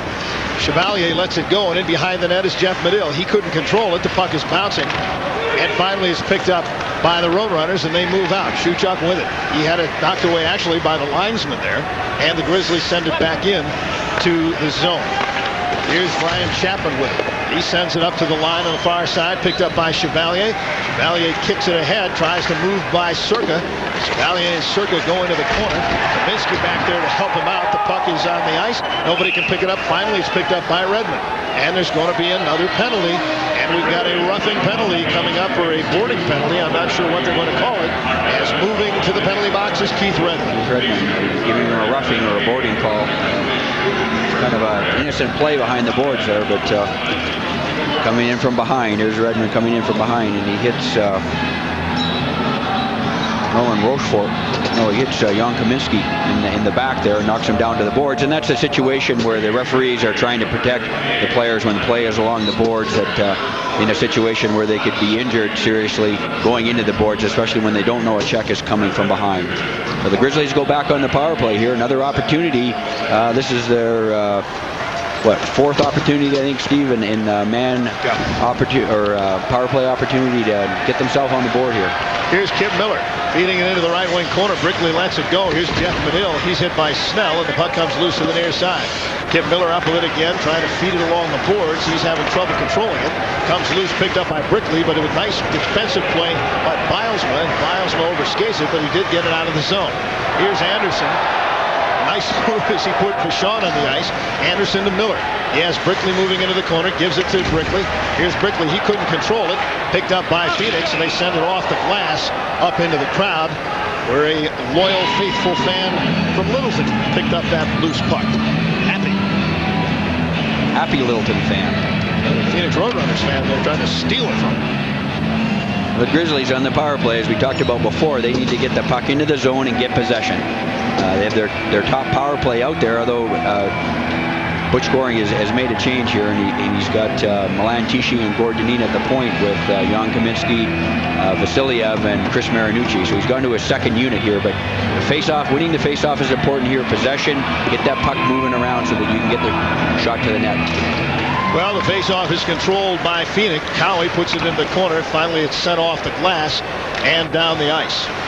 At center ice now is Gordonine for Denver. Throws it over to the far side. Here's Vasiliev with it. Vasiliev dipsy-doodling, trying to feed it through to a breaking Marinucci, but it was tipped away. Waters tries to get it out of the zone, and finally Tomlinson comes up with it. Tomlinson all by himself will do best to send it into the Grizzly zone. He does that. Denver comes right back the other way. Here's Jan Kaminsky. Kaminsky over the line, moving into the slot area, puts it over to Vasiliev. Vasiliev off the boards, but didn't connect, and is picked up by Shuchuk. And Shuchuk wheels and deals at center ice. He tries to get through the Grizzlies' defense. Couldn't do it. Tommy Salo throws it over on the far side. Milan Tichy up along the boards to Marinucci. Jan Kaminsky had it poked away nicely there by Vachon. Here's Vachon over to Waters. Waters takes it into the corner, puts it in front of the net, but it's knocked down. Waters gets it on the backhand, puts it over to the far side. He shot to score! Vachon took the pass from Waters, and he let it rip. A shorthanded goal, and Phoenix is on the board 1-0. There's a turnover in the Grizzly zone, and Vachon read the play real well and stayed wide to the right side of the zone, and Waters got it across to him, and he one-timed it. Looks like it went through Tommy Salo's legs, or perhaps on the short side on him. We'll get a little bit better look at it here.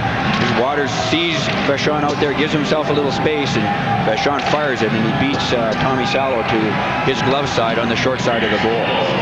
Well, for Vachon, that is his 10th goal of the year, and a very big one, a shorthanded goal. We talked a lot about special teams, and this special team, the penalty killing group, has done the job. Waters gets the assist at 2:36.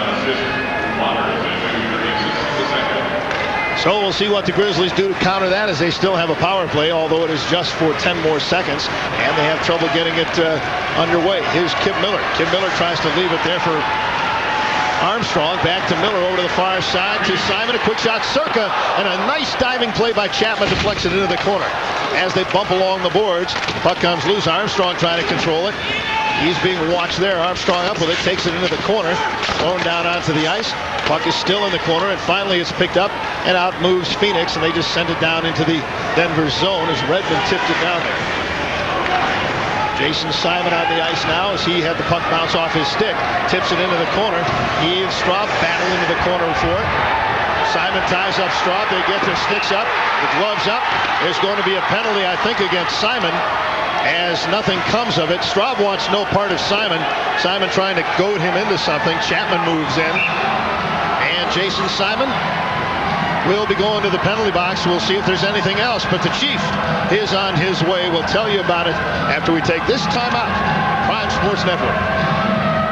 Bridgestone is about to change the way you feel about driving on ice. We're at an ice rink to show you a breakthrough in tire technology. The Blizzak Ice Tire, the first winter tire with Bridgestone's patented multi-cell compound, designed to bite through snow and stick to ice. In fact, at only 30 miles per hour, a set of Blizzaks stop 35 feet shorter than a set of popular all-season radials. Blizzak from Bridgestone. If you're not using them, what's stopping you?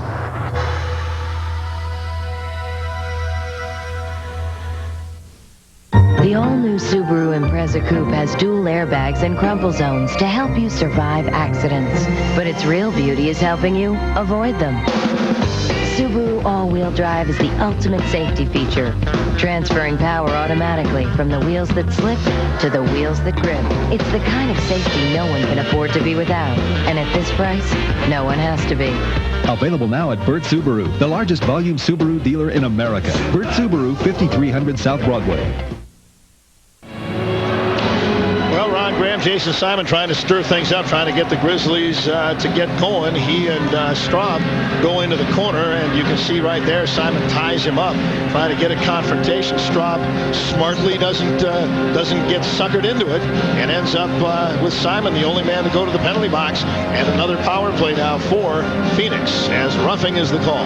Well, it looked like Jason probably would have had the turnover. He kind of had a hold of him and roughed him up a little bit. If he had let him go, he probably would have got away with it. But as it turns out, Roadrunners go on the power play. Well, it was a shorthanded goal that has put Phoenix ahead 1-0. We'll see what Denver can do. Here's Anderson trying to get by. Gets the Brickley shot deflected over the top of the net. Into the corner. It's Perreault, watched by Anderson. Anderson and Perreault along with Cowie. They send it behind the net where Snell has it now for Phoenix. On the near side, behind the net, Cowie trying to slow things down a little bit. Here's Snell ahead to Perreault. Perreault over to the right side to Brown. Back to Perreault. Nice play. Perreault turns away. Back to the point to Brown. Near side to Snell. Snell winds up with a shot to score! Well, Snell just let that one go, and I don't know if Tommy Salo was screened, but he didn't seem to get a good look at that one, and it is a power play goal for Phoenix. Well, Steve, here we're going to get another look at it. Nobody's challenging Snell at the point there, and I think Gordini gets tied up a little bit in front there with Big Dave Tomlinson, and Salo, you can just see him in the replay trying to look around, and then he disappears. And I know I think he picked up the shot initially, and it was coming to his glove side, but he never did see it after it was released, and it's just past his glove inside the post, and Phoenix has capitalized here on a power play opportunity early in the second period, and it's put them up 2-0. Well, as Brown and Perreault getting the assists on Snell's 15th goal of the year. He's a defenseman. He's their third leading scorer. So they puck down in the Denver zone now. Teams at full and equal strength. Phoenix trying to put it out in front. Tommy Salo decides just to hold on. And I think he's saying hold everything right now as he's trying to get this team settled down a little bit, as the Grizzlies have given up a shorthanded goal and a power play goal. That last play, Steve, Tommy Salo wasn't too happy with Nicholas Vachon, and he covered the puck up beside the goal there, and Vachon came in and took a swipe at his hand, and Tommy threw the puck at him as the face-off was called. But the thing that the Grizzlies, I think, have done, as we've talked about their record in January, is that they've been patient. They've been behind before. They've been behind on the road. They've been behind at home. And I think what they've done is they've gotten themselves back into the game and allowed themselves to stay in the game by not panicking. Well, at the bottom of your screen in the left-hand corner, you see number 8, Jason Simon, along with Keith Redmond. And Simon, as he so often does, has a few words to say, but Redmond says, fine, I've got the puck. And he gives it to Bilesman, who lets one go, and a nice save there by Tommy Salo, and Jason Simon moves in. Right into Redmond there, and Butch wasn't shy about putting it right back out again. And the Bilesman, that's a third good scoring opportunity he's had. He's going to feel a little snakefoot when he leaves the building tonight if he doesn't get one, but that was a great pass in front, and he one-timed it again, and Tommy Salo was equal to the challenge. Really good look at Jason Simon there on the boards there, lining up for the face-off. Well, Redmond has only played 8 games, but he plays in physical style. As face-off again inside the Denver zone. Here's Tichy trying to control it. Redmond up with it as he out-muscles everybody. Simon tries to take his man out of the play. Jason Simon obviously trying to stir things up right now, but the Grizzlies need to worry about what's going on the scoreboard. Here's Jeff Circa as he sends it into the corner, in behind the net. O'Neill out there. Big hit by Jeff Medill on the Phoenix player, as Simon now tries to wrestle with Straub a little bit. Here's Medill sending it into the zone. Back after it there, and there's going to be a penalty coming up here against Denver again as it's backfiring on it. Bilesman is hit by Tichy, and as the Grizzlies touch it, we have the whistle, and there will be a penalty, and I don't know if it's Jason Simon, but it happened over along along the far boards as Jason Simon now skating over to the bench, and into the box goes Jeff Medill, and Butch Goring not at all happy with what he's seeing on the ice right now. Jason Simon laid a good, clean check on Straub against the boards, and Redmond came over to have something to say to him. But Jeff Medill got the penalty. I think it was along the boards in front of the penalty box in neutral ice, and he got a high sticking call there, and puts the Grizzlies down again here. Another power play opportunity for the Roadrunners, and their patience has paid off in the first period especially. They kept themselves in the game. Mike O'Neill has made a couple of good saves for them on Grizzlies power play, and they find themselves in an opportunity to move ahead 3-0 here.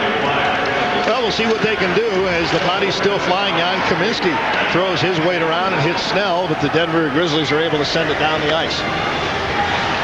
Phoenix is a big physical team, and if they want to get into this kind of matchup, they can do fairly well. So I think right now the Grizzlies' intent more than anything is to just try to get some energy going out there. Here's Tomlinson behind the net, knocked down by Brown, and he hits it with a high stick, but we've got another penalty coming up, a roughing penalty, and this one may be against Snell, as the referee tonight is doing all he can to try to keep this thing under control. Joe Ernst is the referee, and Snell is the guilty party as he heads to the penalty box. Well, Kaminsky took a little shot at Snell there in front of the penalty box, or in front of the player's box actually, and Snell got deep into the zone there on another situation, and he gives Gordonine a little push there, and that's a pretty weak call. But, yeah, that is. Yeah. But I really think Ernst, the referee, is worried about what he senses is happening here, and he's doing everything he can to keep it under control. Yeah, you really can't fault the official for doing that, and there are some things that go on in the game that you can really call and keep a clamp on it. That particular situation I don't think was one that was necessary as far as a penalty was concerned. Well, the teams are 4-on-4 right now. Here's Tomlinson. He's got a man moving as Bilesman is there. He takes a quick shot wide of the net. That one deflects off the glass up into the crowd, and the face-off will come in the Denver zone, or it might come outside. That wasn't touched by any Denver player. Some happy fans who braved the cold weather come up with the puck. These folks are from Englewood, and they're very happy to be here tonight. Chapman took the shot. I think it hit on the edge of the boards, where the boards meets the glass there, and just caught the edge of the puck and the edge of the boards and flipped it up over top of the glass. And the face-off is to the right of Tommy Salo outside the Denver zone. What has been a very strange game in many ways, certainly for Grizzlies fans and the Grizzlies. The fact they're trailing at 2-0 doesn't make anybody on the home team happy. We'll see what they can do right now. Here's Circa. He was run off the play, picked up over there by Straub. Straub sends it ahead. A quick shot. Tomlinson, and a nice save there by Tommy Salo. Grizzlies trying to move back out. Here's Andy Brickley at center ice. Brickley over the line, tried to drop it, but it was knocked away as the defense standing up right at the blue line, not letting the Grizzlies penetrate very deeply. Straub has it behind the net. Straub trying to put it out. He's run out of the play by Brickley, and it's picked up by Kip Miller. Miller to Tichy. Tichy moving in. He was taken out of the play by Chapman, and the puck comes loose, picked up there by Shuchuk. Shuchuk for Phoenix. He is a fancy skater and a fine little centerman, although he was stripped of the puck there by probably somebody he saw in college, Kip Miller. Michigan State, Wisconsin. I'm sure they saw each other somewhere along the way as Kaminsky tipped that one just wide as the Grizzlies trying to just throw it toward the net. Maybe something good will happen. Finally, it's Straub sending it down in behind the Denver zone, into the Denver zone behind the net. Picked up there, Milan Tichy. Grizzlies will be on the power play in 5 seconds. Here's Tichy over the line. Very close to offsides, but they let it go. They put it in front. Oh, and a shot by Kaminsky, and he was leveled with a cross check. And what a save, though, by O'Neill. Brilliant save, Steve. Kaminsky has kind of been in the middle of everything. He's drawn a penalty here. Great patience by Milan Tichy as he brings the puck into the zone. I think he was aware that they were going to go on the power play, but he's got great patience. He's looking. He throws it to the front because Kaminsky's breaking, and Kaminsky gets his stick on it and tips it towards the goal as he kicks it up to his stick, and O'Neill is able to drag his pad and make the save. But Waters comes through. We don't see it on the replay, and levels Kaminsky with a cross check. And Grizzlies have got an opportunity here to go 5-on-3. Giving it to Rob Coward. Oh, he must have come in late. 7:15 the time, and so the Grizzlies now will have the two-man advantage for 20 seconds. And it seems, I don't remember, maybe the start of the, well, not even at the start of the period. They weren't playing 5-a-side. The Grizzlies started with a man down. 8 seconds, right. Yeah, Rob Cowie goes in to the penalty box. And the Grizzlies are on the power play. They would love to score within 20 seconds and keep the power play going. So we'll see what happens. Up front for the Grizzlies at center is Marinucci. He wins the face-off. Here's Medill to Crossman. Doug Crossman back to Kip Miller. Crossman with it, trying to collapse in a little bit. Got some room. Here's Miller, fakes a shot, puts it to Crossman. Crossman trying to feed it in front. Nice defensive work to knock the puck down. Good play by Bilesma, but the Grizzlies get it back. Kept in nicely there by Jeff Medill. But Medill had it poked away. Bilesma up with it. Sends it out to center ice where it's picked up by Snell. He's on the ice. He shoots. He just missed one there as Tommy Salo made a fine save cutting off the angle. A big hit, a nice hit on Anderson by Waters, and the puck is sent down the ice. But I'll tell you, Snell came out of that penalty box and took a shot that Tommy Salo made a great save. Grizzlies having trouble setting up the power play as Phoenix is doing a terrific job when they are down a man. Shuchuk chases the puck down. It's picked up by the Grizzlies. Here's Anderson for Denver. Anderson at center ice. Anderson over the line. Still has it. Over to the far side to Brickley. Brickley back to Anderson at the left point. Anderson looks for a place on the near side. It's Deneen to Anderson. They throw it back and forth. Anderson with a shot, and that one deflects into the corner. Miller back to the point to Deneen. Deneen's shot. Oh, that's deflected wide into the corner again. Here's Miller. Puts it behind the net, but it's picked up by Straub, and Straub sends it around, kept in by Denver. This time it's behind the net to Brickley in front. Oh, Kip Miller with a shot, and that was deflected. The defense doing a terrific job for Phoenix, covering up for O'Neill in front. Levine made a nice play there, jumping out and getting a piece of that deflected Miller shot over the goal. 17 seconds left in the penalty. 2-on-1 break. Here's Brickley over to the far side. Vasiliev is robbed by O'Neill. What a great save by O'Neill. Vasiliev was point blank, and O'Neill flies across the goal crease to make the save. Andy Brinkley made a great play, turning the puck over the blue line at 2-on-1. Good pass. And the teams are back at full and equal strength. Rob Brown steals it from Tichy. Tichy gets it back and puts it off the referee's back. Finally, the Grizzlies get it out. Here's Junker. Junker on the near side of Comiskey. Comiskey over the line into the zone, and the backhand hits the side of the net. Here's Comiskey centering it out in front. Comiskey gets it back, and it's knocked out to center ice. Finally, Doug Crossman turns it back into the zone. As they're flying around now, all of a sudden the pace is picked up. We are almost midway through the second period. Denver trails it 2-0. Here's Kaminsky, can't control. Finally, it's sent down into the zone by Vasiliev. Phoenix slows things down. Here's Snell off the boards. His pass to Brown. Brown trying to hit a breaking Perreault, but that deflected off a skate. Waters up with it, sends it around the boards into the Denver zone. Picked up there by Vasiliev, and he just turns it off the boards down the ice. O'Neill will have to make a play, so there is no icing. Straub with it through to center ice. Perreault had it knocked away. Picked up now by Circa. Circa for Denver. Over on the far side of Marinucci. Marinucci winds his shot in the save. O'Neill rebound in front. Simon was there and he couldn't come up with it. Rob Brown and Simon bump along the boards. Simon avoids a check there from Nedomansky. Puck is picked up now in the zone by Nedomansky as he turns to try to come out.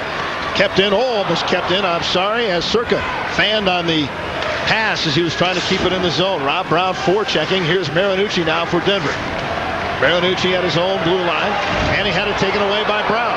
Here's Brown, he intercepted the pass. He had Vachon breaking, couldn't get it to him.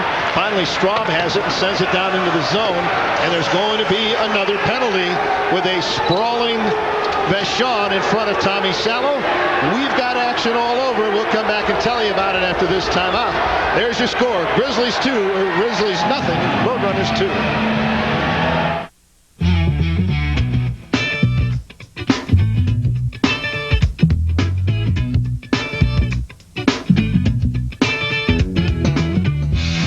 On the hardcourt heats up as some of the top players on the tour serve it up for the San Jose Open.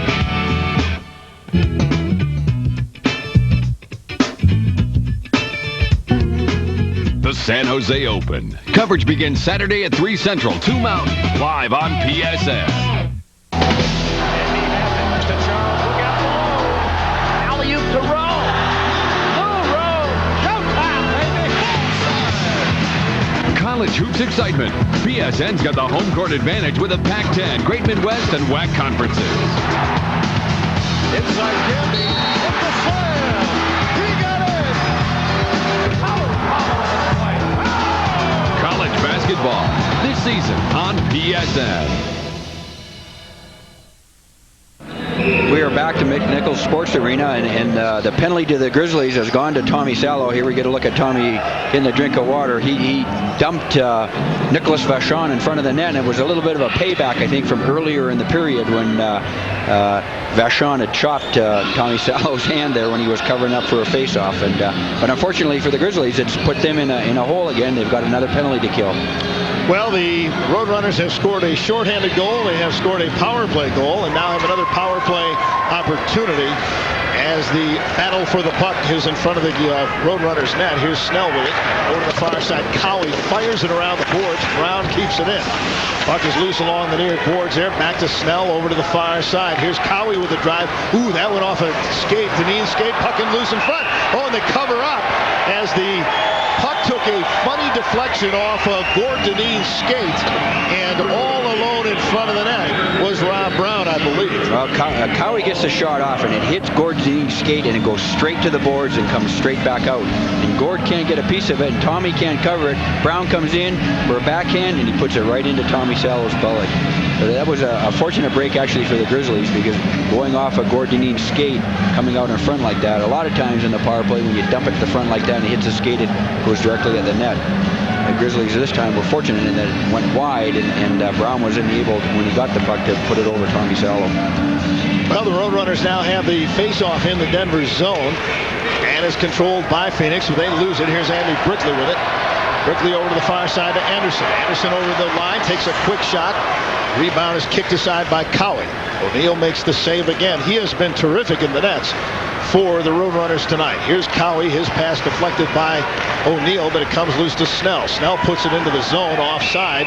It's touched by Rob Brown there, and the face-off will come outside of Denver's zone as they have a minute and 16 seconds left in the penalty to Tommy Salo being served by Jason Simon. Good job by the Grizzlies there, Steve, to stand up at the blue line, and they're really setting up a wall along their blue line. And if Phoenix doesn't dump it in, they're able to stop the Roadrunners from carrying it over, and then the turnover there in the offside. Most teams in that situation are going to try and dump the puck in and race you for it to try and create the turnover once the puck gets into the zone. Denver trails it 2-0. Phoenix on the power play for the next minute and 15 seconds. They have scored a shorthanded goal, and the Roadrunners have also scored a power play goal. Finally, Denver just clears it down into the zone. Trying to kill off some more time. We are down to a minute remaining now in the penalty. Andy Brickley was dumped in front of the net. Crowd wanted a call. Puck on the near side of Chapman. Here's Chapman. He feeds it over on the right side to Chevalier. Chevalier taken out of the play by Rochefort, and is sent off the boards and down the ice as Rochefort taking a lesson from some of those cowboys at the steer wrestling up here at the rodeo not long ago. Really put him into the boards, and finally it's sent the length of the ice. That will probably be icing against Phoenix, as is touched by Doug Crossman, and that will bring the face-off back inside of the Phoenix zone. Here we get a look at Norman Rochefort taking Phoenix player into the boards. He had him tied up pretty good. Chevalier, he had it along the boards there, and Norman, a veteran defenseman, knowing in that penalty-killing situation like that, a little leeway. You get a little leeway, exactly right. Yeah. He's been around enough to know how far he can go with that particular play. And as it turned out, the Grizzlies were able to clear the puck. Grizzlies, along with Norman Rochefort, have a number of veteran players on this team, and we'll tell you about those in just a few minutes and give you a little look at some of the ages of some of the players on this Denver team that, in this case, have really settled this team down and been one of the reasons they've been so good this year. Here's Snell over the line. Snell winds up. His shot deflects over the near side. Tommy Salo got that on the pass. Rob Brown taken out of the play by Junker. Thrown down to the ice ties Tomlinson up with it. Crossman trying to dig it away. Tomlinson hit by Kaminsky. Bodies are flying. Here's Snell over to the far side. A quick shot by Cowie off the backboards. It comes to the near side. Snell with it. In behind the net. Crossman and Brown battle with it. Tichy out for it. Cowie is hit by Jason Simon, who's back on the ice now. They center it out in front. Picked up by Tichy. Tichy finds an opening and feeds it out to center ice. Not far enough for icing. Cowie back after it. Cowie hit by Jason Simon. Here's Junker. Sticks are flying all over the place right now, and they whistle it down, and we've got another penalty coming up. We'll tell you about it after this timeout. It is Phoenix 2 and Denver nothing on Prime Sports Network. Glittering Stars Antique Cars. The Imperial Palace has it all. An award-winning hit show, Legends in Concert, featuring live recreations of legendary superstars. The Imperial Palace Antique and Classic Auto Collection, regarded as one of the finest in the world. Affordable elegance, specialty restaurants, casino excitement, a race and sports book, health club, and the friendliest employees in town. The Imperial Palace Hotel and Casino. The all-new Subaru Impreza Coupe has dual airbags and crumple zones to help you survive accidents. But its real beauty is helping you avoid them. Subaru all-wheel drive is the ultimate safety feature, transferring power automatically from the wheels that slip to the wheels that grip. It's the kind of safety no one can afford to be without. And at this price, no one has to be. The all-road, all-weather, all-wheel drive Subaru Impreza. The beauty of all-wheel drive. Ask you, Ron Graham, how would you like to have number 8 barreling down on you there? It worked out good for Jason Simon and the Grizzlies this time because Simon gave Cowie a shot, and Cowie come up and got Junker, and his high stick or his shot on Junker caused a penalty, and I wouldn't want Jason Simon coming at me anywhere. But well, I'll tell you what, there's been a couple of penalties called here that if I were Phoenix coach or the Phoenix player, Rob Cowie was very upset when he went to the penalty box, and I don't blame him. We've had a couple of these. I understand the referee's trying to keep this thing under control, but that causes frustration, and sometimes frustration, Ron, as you know, you've been around this game a long time, causes things to flare up. Creates more of a problem than it solves.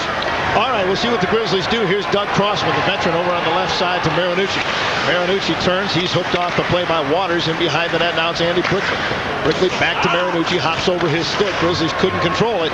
Nice defensive play there by Vachon as he knocks it out. Here's Kip Miller. Miller had it knocked away. Vachon all over the ice. I tell you what, the Grizzlies are having all kinds of trouble with tremendous checking by Phoenix. Puck over the line into the zone. Here's Marinucci with it. He's ridden out of the play there by Levine. It goes into the corner. Brickley with it to Marinucci. Back to the point to Kip Miller.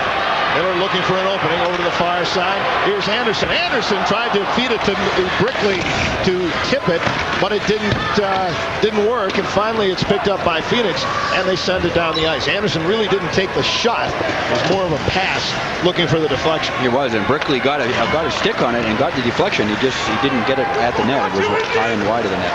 Here's Andy Brickley, another one of the veterans. Here's Kip Miller with it. Miller trying to find a place to go. Throws it over off the far boards. Milan Tichy puts it in front. Nobody was there for Denver. Miller back to the point to Dineen. Over to Tichy. Milan Tichy to Gord Dineen. There's some space in front. Oh, and Kip Miller couldn't tee it up. The puck is loose. Kept in now by the Denver Grizzlies. Here's Dineen. Dineen with a drive, and that was knocked down at the defense. And the defense has done a terrific job in front of Mike O'Neill. He has been very good, but the Phoenix defense has really supported him in a big way. Chapman there again getting a piece of it. Picked up now by Denver in the zone. They try to center it, and Kaminsky was tied up, couldn't get the shot away. Long shot by Dineen goes wide. Here's Jeff Medill behind the net. Medill back to the far point. Milan Tichy is out of the box. Comes Cowie over to the far side, over the stick of Kaminsky. He tried to center it, still has it. Teams are at full and equal strength.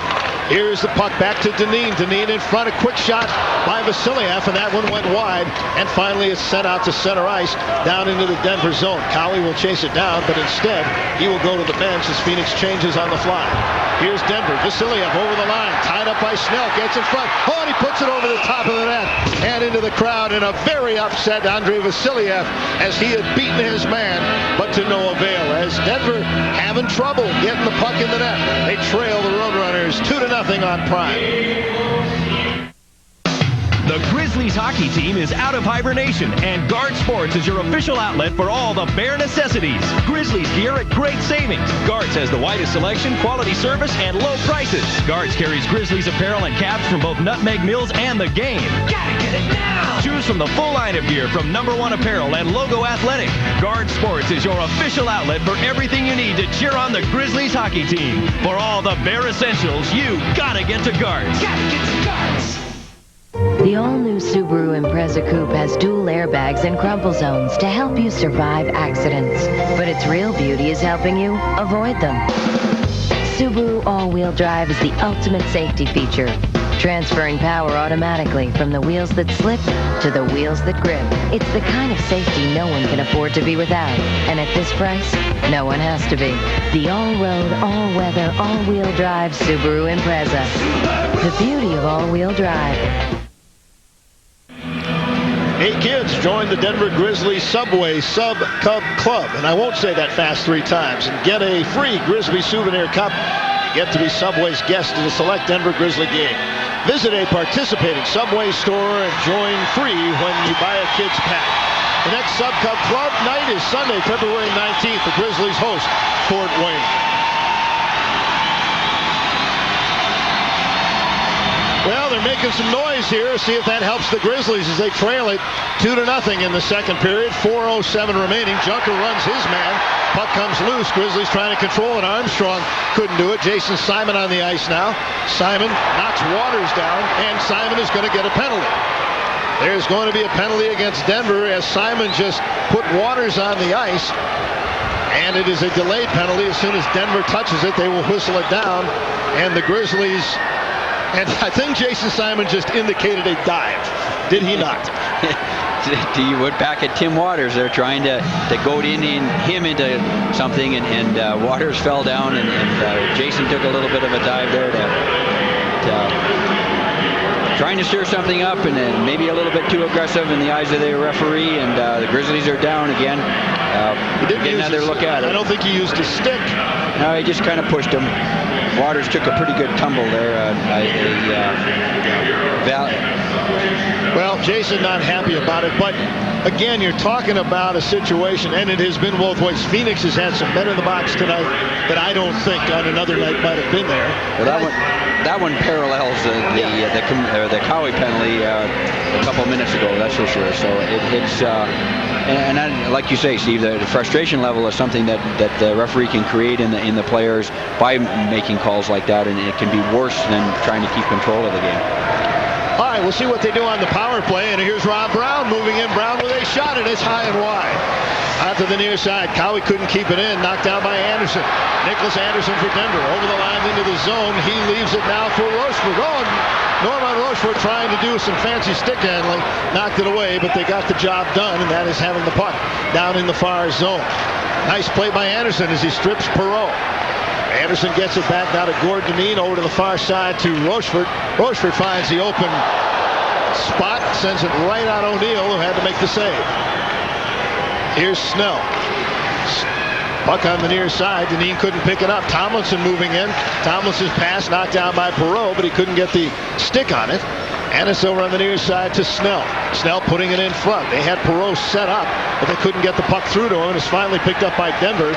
Moving out of his own zone is Nicholas Anderson. Anderson with Kaminsky. Here's Kaminsky over the line trying to get by Snell, but Snell too cagey for him, and he wouldn't let him stick handle by him. Denver trying to force the attack, even though they are a man down. Here's Nedomansky. He throws it around to the far side to Rob Brown. In the corner, it's Nedomansky again. Nedomansky to Shuchuk. Back to the near side to Cowie. Over to the far side. That one knocked down. A quick shot from Straub, and it went into the corner.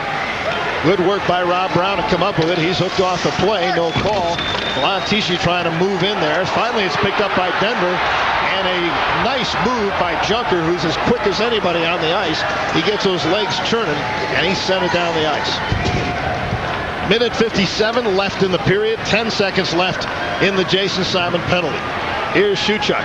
Shuchuk circling back in his own zone. 3 seconds left. Stolen away by Brickley. Brickley moves into Anderson. Anderson, quick shot, deflects into the crowd as once again the Phoenix defense gets in the way. Big Straub got his skate or his stick in front of that one, Steve, as the puck got turned over in the zone as the penalty was expiring for Jason Simon. Grizzlies trying to get the puck to the net, which is what they need to do. They need to look for a rebound. They need to look for a deflection, and but the Phoenix defense have been real strong in front of Mike O'Neill and getting the puck away from the goal. Well, one thing you know with the Grizzlies, they won't panic because they do have, well, not older, but better. People like Gordon Dineen, Doug Crossman, Andy Brickley, Normand Rochefort, all with a lot of National Hockey League experience, and very few of them have taken much of a rest. Back to action now, a quick shot, and O'Neill makes the save right off the face-off. You saw and now we've got some action out there with Kip Miller and Vachon. I don't know what brought that on, but tempers are frayed, particularly on the part of the Grizzlies, and we may have an out. Now Kip Miller wants Vachon, and he's got him down, and they break it up. This is not the kind of thing you see from Kip Miller. He is not somebody who normally throws down the gloves, but something happened, and he really went after Vachon. Don't know what he got in on him as far as punches are concerned, but they will go to the dressing room as Vachon and Kip Miller. Very unusual, Steve, as you mentioned, for Kip Miller, and I think it was something more in the middle of the ice in the zone after the shot was taken, and O'Neill smothered the puck for the face-off, and I think maybe both players had just kind of turned one way and collided, and I think Vachon maybe got his stick up a little bit on Kip Miller, and Kip Miller took offense to it, and maybe we have a look from here from the face-off as it is won by Kip Miller. And there's a stick come up pretty high off the face-off right there across Kip Miller's cheekbone. Goes back to Normand Rochefort, and he gets the puck to the net, and we get the face-off. I think you can see a little bit in the background there that both Miller and Vachon are talking to each other, and here we go. Well, Vachon wears the face mask, so that's not always the brightest thing to do, but Kip Miller was very upset with what happened with the stick, and that's what led to it, because Kip Miller, I don't know that he has a major penalty this year. I was looking at his penalty minutes. They are an even number, which doesn't tell you anything other than it's possible that he doesn't have a major. If it's an odd number, then you know somewhere in there was a major penalty. Exactly right. But that's the stick up around the face, around the eyes is something that's pretty critical to any athlete, and especially a hockey player. And sounds like both players have gotten 2 minutes for roughing, or just Kip Miller's gotten 2 minutes. Kip Miller, and I wonder if that's an instigating penalty. We haven't heard the official announcement. If it's instigating, he's out of here. So we'll see what that's all about as soon as we get the official call. But in the penalty box, or actually in the dressing rooms, we have Kip Miller and Nicholas Vachon, and it is what it is really roughing. They've given Kip Miller 4 minutes for roughing and Vachon 2 minutes for roughing, and to serve the 2 minutes with just a minute 36 left in the period, Jeff Medill. And over at the Grizzlies bench, Mr. Ernst, the referee, was getting an earful for Butch Goring.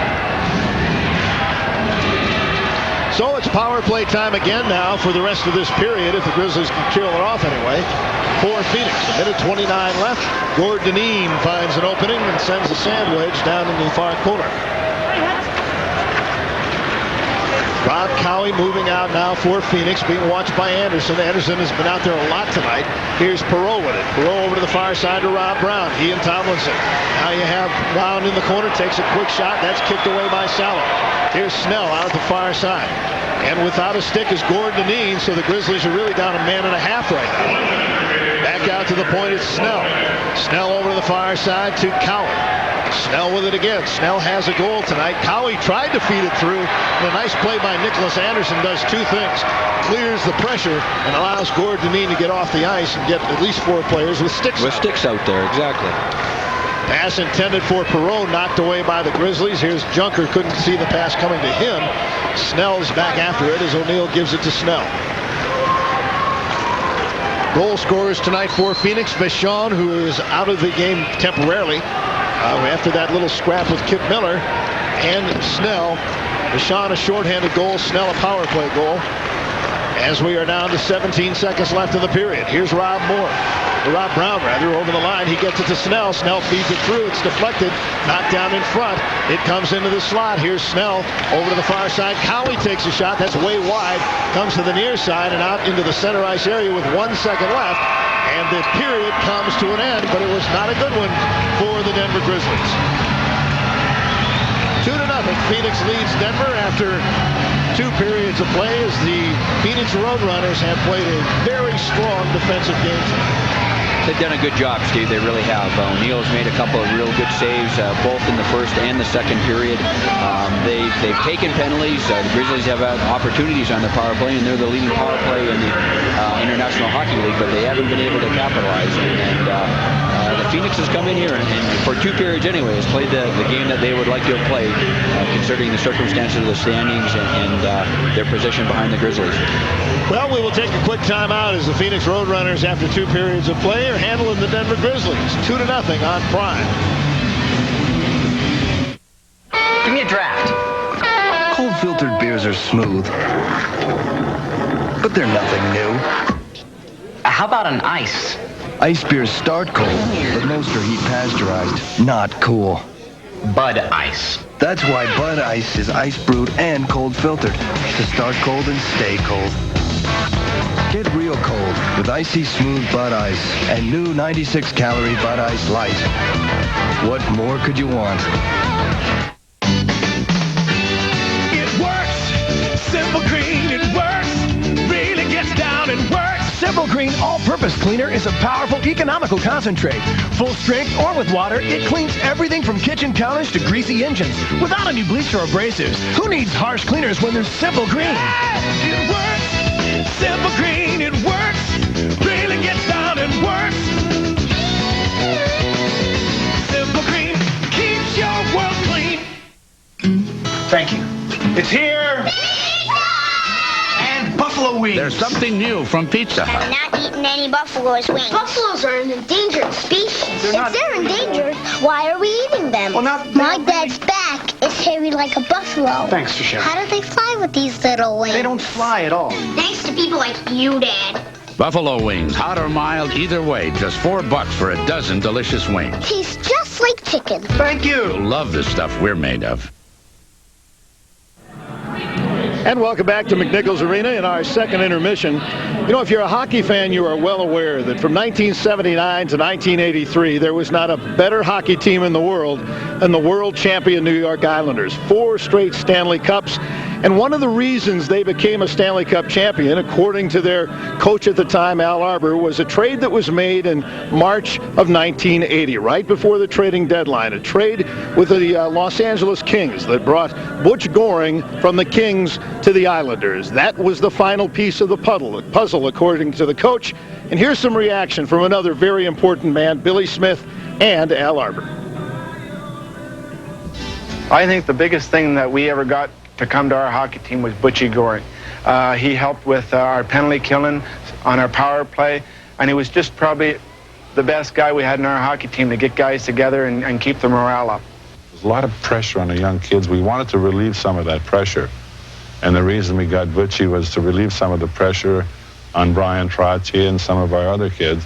Butchie been through the wars, is a great little player, and he is the type of player that pressure, he was better under pressure. In pressure games, this is when he was at his best. Nothing bothered Butchie. I mean, anything could go on around him. If he was on the ice, he was cool. And this transmitted to the younger players on our club, and it really helped a lot. And when things really got a little tough during the playoff games and things like that, Butchie was right there to settle everybody down. And in the dressing room, when everybody's uptight, Butchie'd tell a joke and loosen everybody up. And he was a big, big part in our winning. Behind the net, Bostic is pulled down, centering pass in front is knocked behind as the Islanders working effectively in front again. The Goring, he scores!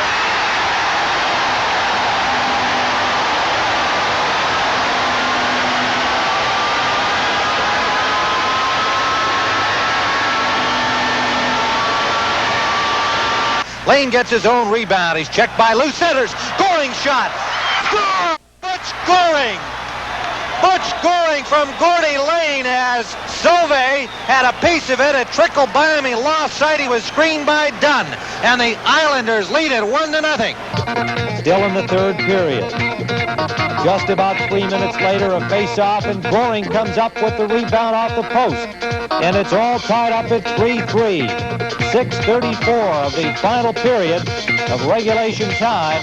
Butch Goring scoring against his old teammates, and he's a happy man. A big goal for Goring as the Islanders controlled play in the King zone from the face-off, and Goring has tied it up.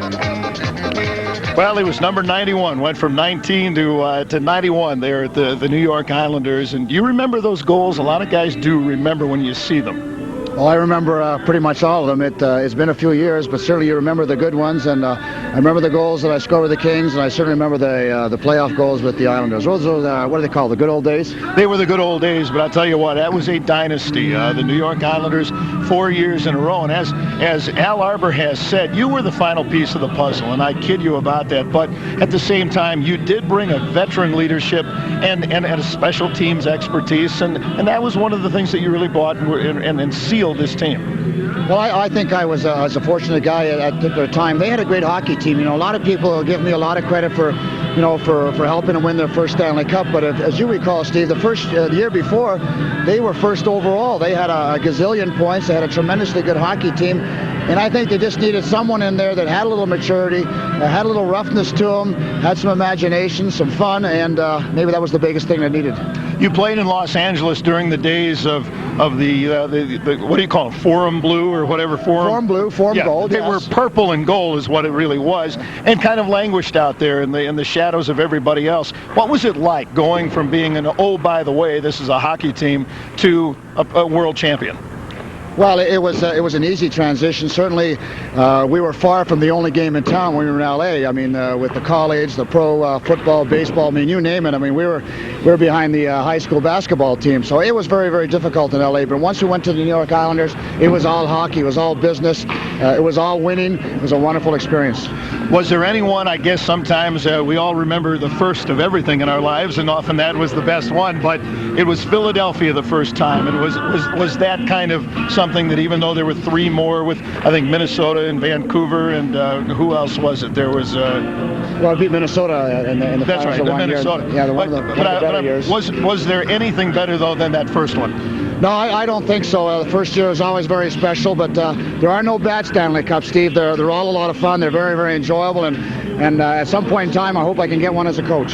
Well, it's the Turner Cup you'd like to start with this year, but I think the question that maybe we that we have now is you have a team now that a lot of these guys were young and they grew up when you were part of that time, and they remember that and they understand where you were and what you did during those days. Do they talk about it with you at all?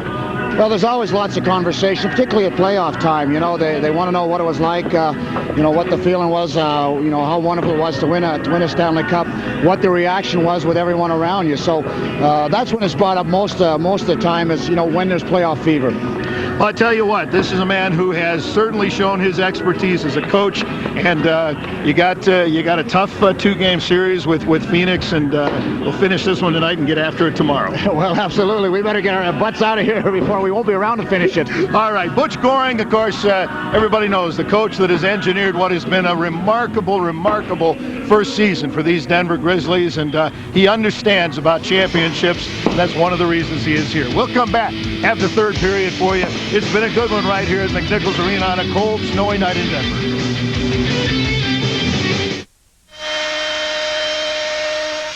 I used to think it would take me years to learn the techniques of master woodworkers until I got my hands on The Art of Woodworking from Time Life Books. These spiral-bound volumes bring you a lifetime of woodworking wisdom with safe, practical, step-by-step advice from expert woodworkers, from how to select and finish wood to the secrets of perfect joinery and how to build dozens of time-saving jigs. Call this toll-free number to order cabinet making, now specially priced at just $9.99. Use your credit card and receive this free bonus video, Shop Secrets from Master Craftsmen. Future woodworking volumes will arrive once about every month at the regular price of $19.99. Keep only those you want. Cancel anytime. Keep the free video no matter what. The art of woodworking gives you the confidence to tackle any project and the how-to advice to complete it with results you'll be proud of. Call 1-800-253-8665 to order cabinet making. Now specially priced at just $9.99. Use your credit card and get a free Shop Secrets video. Call now.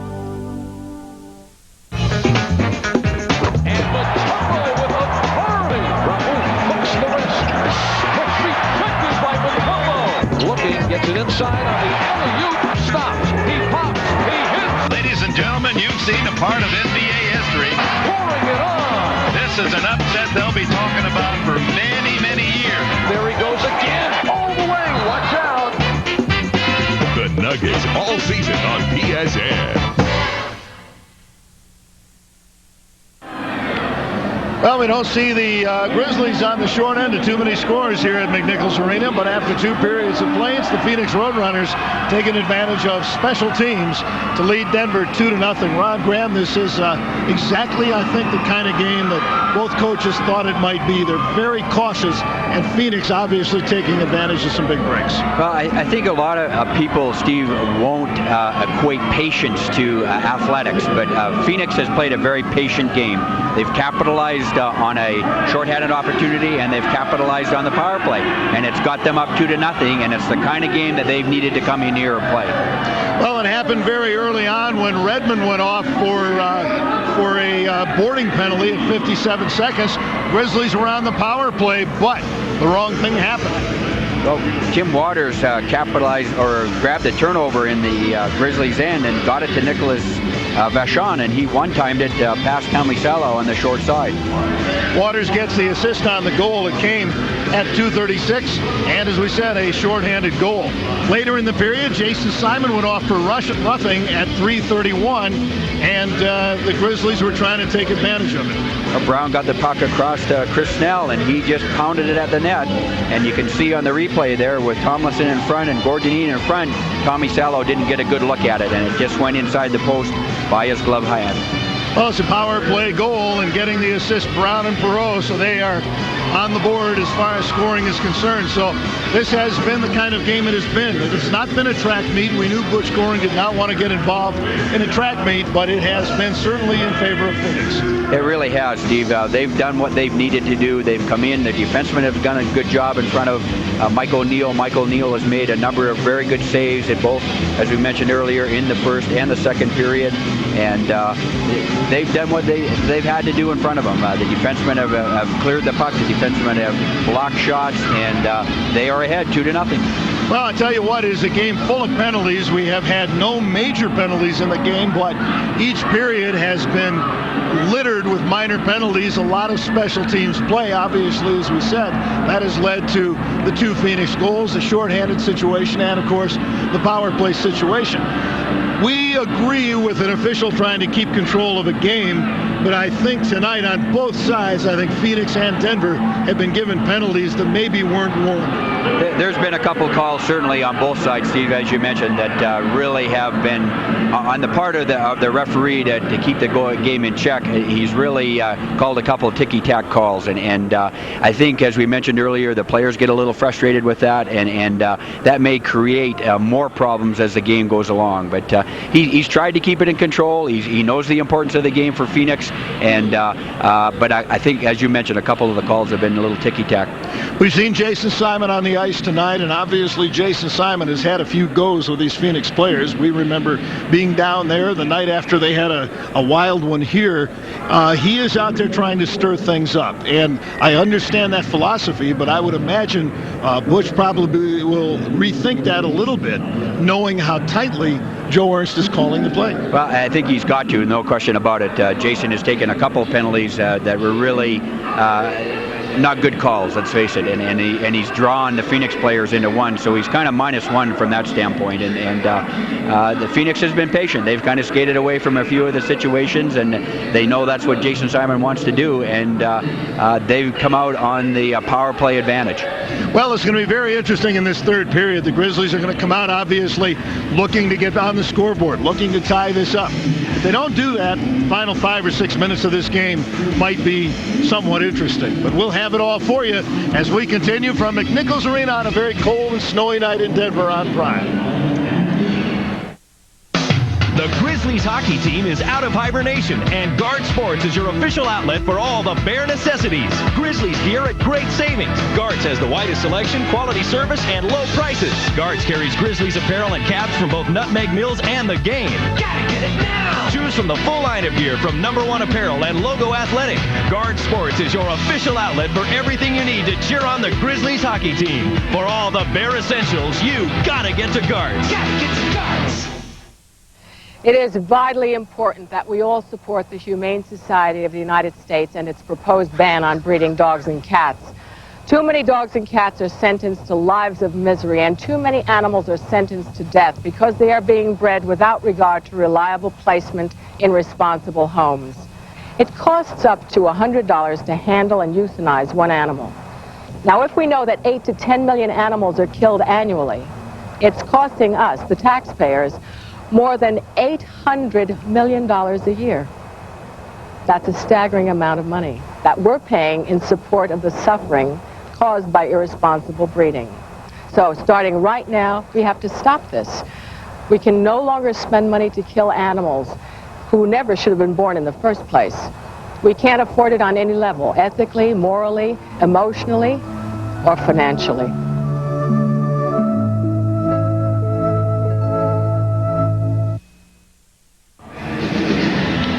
Well, the Denver Grizzlies want to invite you and a group of 25 or more to join us in celebrating the inaugural season in the IHL for Denver Grizzlies.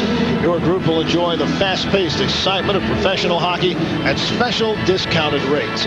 You also will be recognized in the arena and on the scoreboard, so call a Grizzlies group sales representative at 592-7825, 592-PUCK-7825. They will assist you and your group for having an outing here to watch the exciting Denver Grizzlies. And of course, the Grizzlies trail this one by a score, excuse me, of 2-0 right now. And I tell you what, Ron, usually when you see a score sheet like this with all of the penalties, you look for some 5 minutes in there. But this has been a game that has been loaded with minor penalties. As a matter of fact, 24 minor penalties have been called. All minors, as you mentioned, Steve, and you usually look for a major or some type of and there's been a couple of incidents where a high stick could have been a major, or a drawing blood. There was a high stick with Vachon and Kip Miller at the end of the period, and then Levine in front of the net with Jeff Medill. But there's been a lot, and really the teams haven't really capitalized on all those opportunities. I don't know what the 16 power plays. 16 power plays. One power play goal, one shorthanded goal. Yeah. So they're not doing the job on special teams, although the game has come down to a special team player. And you and I were talking on one of the breaks there that we really haven't seen a lot of Vasilyev, and he's been one of the Grizzlies' top players here in the last few weeks. And we didn't call his name too often in the second period. He doesn't get out to kill penalties. He's an even strength player and a power play player, and he's one of the keys. And he's played well since Comiskey has come onto the scene here with the Grizzlies, and we just haven't seen him on the ice. Some of the Prime Network executives here at the game tonight enjoying the hot tub and taking advantage of this cold night to get warm. I tell you what, you go around this city, Ron, and you and I have been here a long, long time. You see more and more of Grizzlies paraphernalia as you look around. I mean, you see it here in the arena, but you see it everywhere. I mean, it is really amazing. It's a tremendous logo and great colors, but you do see it just about everywhere. Well, people have really taken to the Grizzlies. It's a very entertaining product. The team has played well. People feel good when they leave McNichols Arena about the Grizzlies and the action and the performance that they're seeing, because they're getting a good effort from the Grizzlies, and makes you feel good to go home and talk about something that's been successful. Well, the Grizzlies coming out of their den right now as you look at Milan Malinchka. Long time since he has played. We will come back and have third period action for you, all coming up here on Prime. The power, the punishment, the pain. The ultimate sports spectacular. Now you can relive the excitement on home video with Top Rank's greatest knockouts. Volumes 1 and 2. Together on one full-length cassette. Legends like Hagler, Hearn, Arguello, Duran.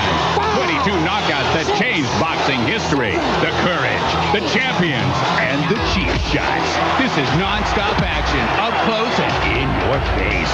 Call now to order. The winner by a knockout. Top Rank's greatest knockouts, volumes 1 and 2. Together only $19.98. Don't miss the bell. Call now. Call now to order Top Rank's greatest knockouts. This video makes the perfect gift. Sorry, no CODs. For faster delivery, please have your credit card ready. Call 1-800-253-8665. That's 1-800-253-8665. What if I had size 14? I'd lace them up Saturday so I could be ready to play by Sunday. And when I walked onto the court, people would stare at me like they just saw Sasquatch. I'd take the ball from them at the top of the key, take 2 tiny steps, and calmly slam it home. Mount Mutombo. Man, it's gotta be the shoes. Yeah, if I had size 14s, I'd crush more than just bugs. Hogs Nuggets, Tuesday, 8 Central, 7 Mountain, live on PSN. 20 minutes of hockey. Hope you stay with us as the Grizzlies are in a hole here. They trail it 2-0. I'm Steve Harms along with Ron Graham, and we will bring you the rest of the way. And of course, if any game in the IHL ends in a tie, we go to a very exciting shootout. Haven't had one of those on television yet this year, and I suppose as an old goaltender, you would prefer that they didn't decide the game on the shootout. Steve, I don't like it, to be honest. I think it's good in the regular season. I was disappointed, even though it has really brought a lot of notoriety to Tommy Salo. I was disappointed to see the Olympics decided that way, but regular season, I think it's wonderful. Well, we'll see what happens now as the Grizzlies are shorthanded for the next 24 seconds, although the clock is not ticking down. The penalty clock is not ticking down. And so I'm not sure what the situation is. The game clock is moving down. The penalty clock is stuck. So it just started, so it's behind. Yeah, it is behind, and it is now down to 17 seconds. But the Grizzlies, now Jeff Medill comes back on the ice, so the timekeeper had it right. The clock is wrong, but the Grizzlies were able to get Jeff Medill back out onto the ice. He was serving the other minor penalty for the minor penalty, the extra one for Kip Miller. A little fracas there at the end of the period. Here come the Grizzlies. Armstrong moves into the net, trying to put it out in front. And nice defensive work by Straub to come back and take the centering pass. Straub throws it over on the near side. Perot's going off the ice, so nobody was there. Circa had his pass knocked out by Brown. Back to Tomlinson. Tomlinson backhands it into the zone for Phoenix. After it, there goes Jeff Circa. Circa tied up by Rob Brown. The puck comes loose to Crossman. Here's Doug Crossman feeding it around on the near side. Finally, Armstrong tips it down the ice, and they will not call it an icing. Back after it is Chapman, and behind of his own net to Chevalier on the near side. Chevalier out to Tomlinson. He's got Shewchuk breaking on the left. Shewchuk stops, takes a quick shot. That's wide of the net. Reflects all the way around the boards. Out to center. Levine has it. Over on the far side to Snell. Snell with a long shot. That one is wide, but it's picked up by Chevalier. Chevalier for Phoenix. Back to Shewchuk. To Snell. Snell with a quick shot. That's wide of the net. Rebounds up the near side. It's picked up by Kaminsky for Denver, but he overskated it. Comes loose to Chevalier. Chevalier moving in on the left wing. Chevalier has Shewchuk breaking, but he's tied up by Tichy, and the puck is knocked loose into the corner. Shewchuk has it there. Here's Snell with a drive, and that one hits a skate and deflects to the near side. The Grizzlies finally put it out. Here's Kaminsky. Kaminsky has a man with him, Junker. Kaminsky in front of the net, and he takes a shot, and O'Neill makes the save. He couldn't find a way to get it to Junker, who is with him on the 2-on-1. It's cleared the length of the ice by Phoenix, and is touched by the Grizzlies, and we have an icing call against Phoenix. Yeah, get a second look at it here, and it's a nice job by Chris Snell. He just stays in between and really takes the pass away, and then dives at Kaminsky. And Mike O'Neill, another smart play on his part. He stays on his feet, cuts off that short side. Kaminsky's stick is to the short side, and he doesn't allow him to stuff it in high by staying on his feet. And Grizzlies squandered a chance there anyway to get their first goal of the game. Season series between these two teams is even at 3 apiece. And once again, we talk about all the penalties that have been called. No majors. An awful lot of minutes. We've got 46 minutes of penalties called, but no major penalties. So we'll see what the Grizzlies and Phoenix can do at this moment. They're playing full and equal strength. We'll see how long that lasts. Here's Cowie. Try to feed it through as he had a man breaking it. Goes right to Sallow. Vachon was there, and he's taken out of the play. Rod Miller ran him into the boards. Here's Kaminsky's pass intended for Junker. That doesn't connect. Here's Waters back in his own zone. Waters is like Doug Crossman. He is a playing coach for the Grizzlies and a veteran of a lot of National Hockey League games.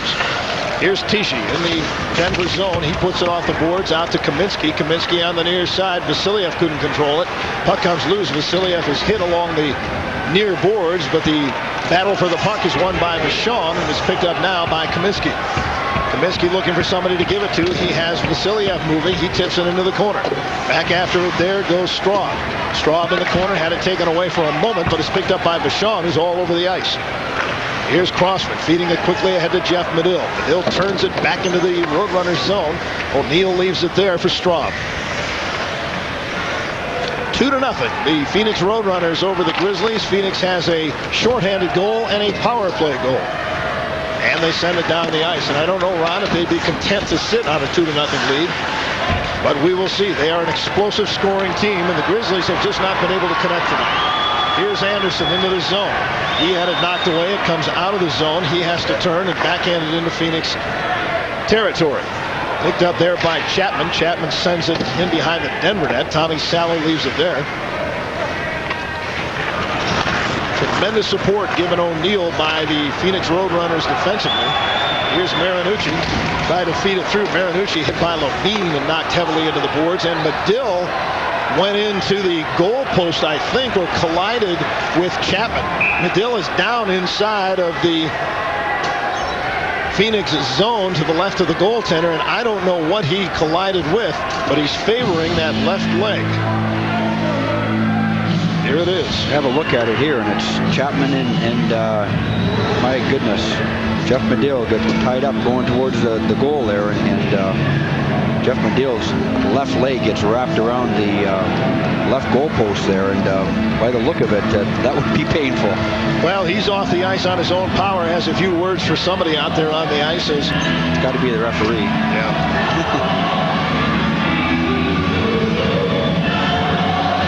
Well, the Grizzlies have been relatively injury-free this year, and we say relatively, at least for a hockey team. They haven't had a lot of major injuries. We had Mike McWilliam on earlier. He has been out for a long time, as Levine almost coughed it up in his own zone. Here's Brochard turning it back into the Phoenix end. Here's Snell moving out of his own end, trying to get it out. He couldn't do it. Kept in by the Grizzlies. Here's Jason Simon centering it out in front, and now here's Levine and Simon tying each other up in the corner, and Simon is not dropping his gloves. Levine and Simon have had a number of goes this year, and they are not doing anything, and I think Simon was told, hey, we can't afford to have a lot of extra penalties. So there will be penalties here, but they will probably be coincidental. There's your score with 15-19 left in the third period on Prime.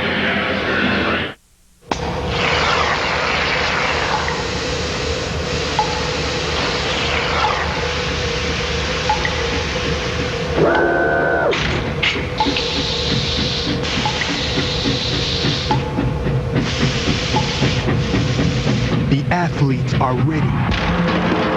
Are you?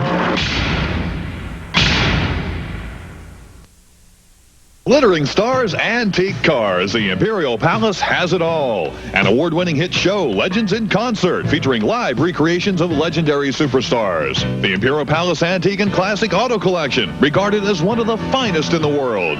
Affordable elegance, specialty restaurants, casino excitement, a race and sports book, health club, and the friendliest employees in town. The Imperial Palace Hotel and Casino.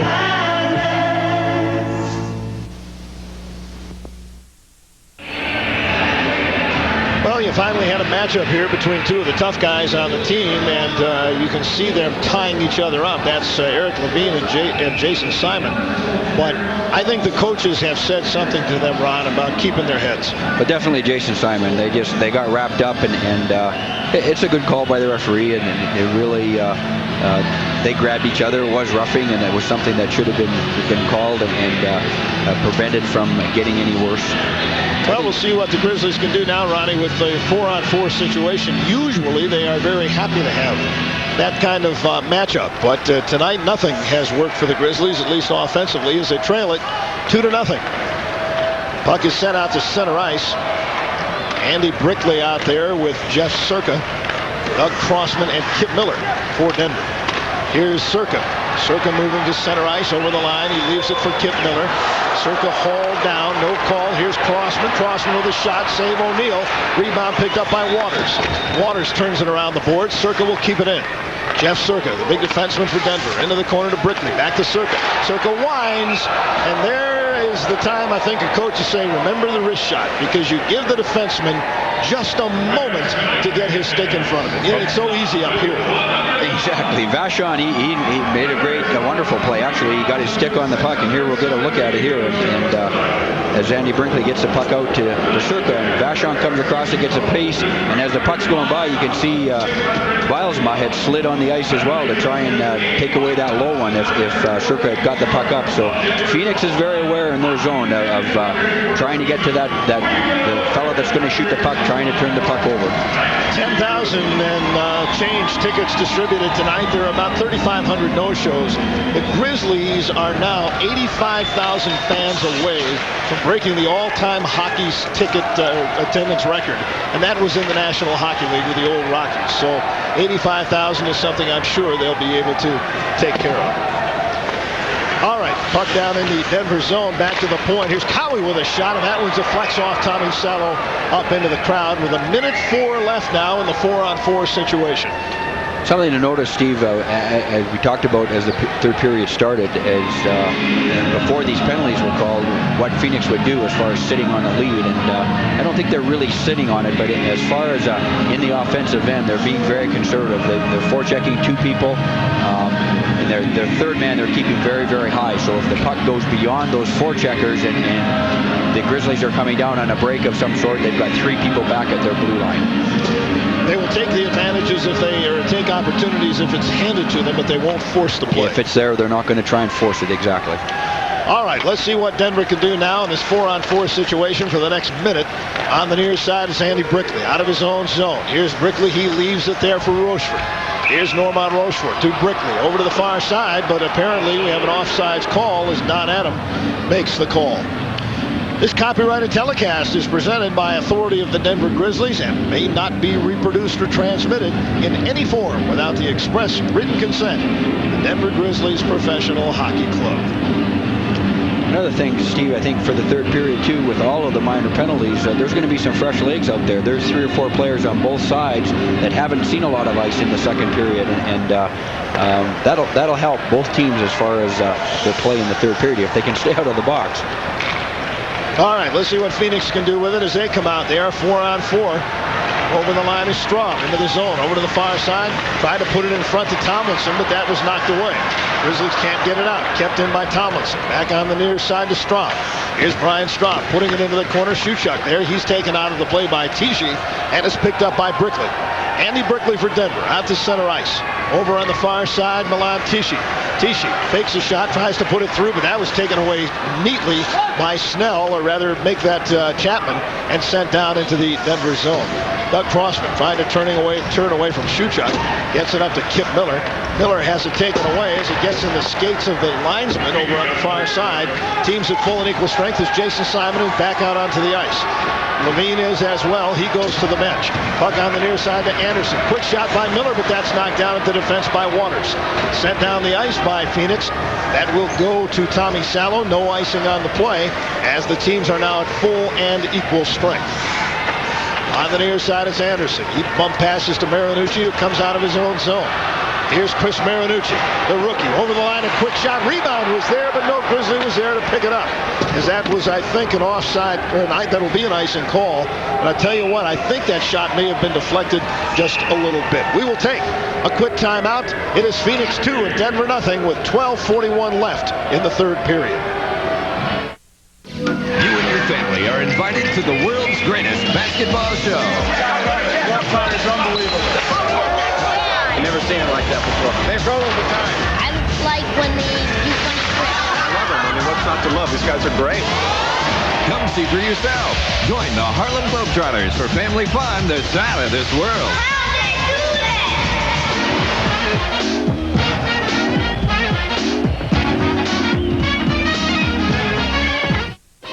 Prime Hoops rocks the Valley. In the Mo, the D is the key. And the O runs the show. If it's happening and it's hoops, it's gotta be in the Valley. The Missouri Valley Conference. Southern Illinois and Indiana State. Saturday at 11 Central. It's big-time college ball on the left coast. If you're looking for top-ranked teams, nobody tops the Pac-10. UCLA and Washington State. Saturday, 5 Central, 4 Mountain. Live on PSN. Get another look at the shot by Chris Marinucci that really kind of handcuffed Mike O'Neill a little bit. He gets the shot off. It looks like it hits the defenseman's stick and flutters a little bit. And I think it's almost like a changeup for a batter. And O'Neill has a little trouble with it, but Phoenix is able to get the stick on the puck and clear down and get an icing. Chris Marinucci, the 1993-94 Hobie Baker Award winner, the Heisman Trophy of college hockey at Minnesota Duluth. Grizzlies have a couple of Hobie Baker Award winners. We mentioned earlier Kip Miller winning it at Michigan State a few years ago. Face off now to the left of O'Neill. He has, I'll tell you what, you know, you're looking now at 12:41. You think his team doesn't know there's a big zero up there. I mean, this is a lot different than if they were up by, just simply up by 2 goals. Exactly right. They're not used to protecting the shutout, but I know they're happy about it. Here's Tichy trying to get it out. He turns it over, kept in the zone, and they got a little fancy there as Vachon picked it off, but I think he might have been able to take the shot. They tried to drop it back. Denver trying to come out of their own zone. Here's Nicholas Anderson. He's got Medill and Marinucci with him. They leave it there as Medill is tripped up, and the puck is cleared out. And I'll tell you what, Phoenix is playing as defensively as I've ever seen them, and they're playing very well. And now Anderson is hit with a high stick as he goes down. No call as they're pointing back at him, and the puck comes up to the near side. Here's Bilesman with it. He's tries to get by Marinucci. He centers it in front. The puck is there. They score. The puck is in the net, and it is a goal for Phoenix. I think everybody let up there just a little bit, but nevertheless, Phoenix understood there was no whistle. They came back and did a terrific job of jamming that one in. Tommy Salo has been victimized tonight by 3 goals.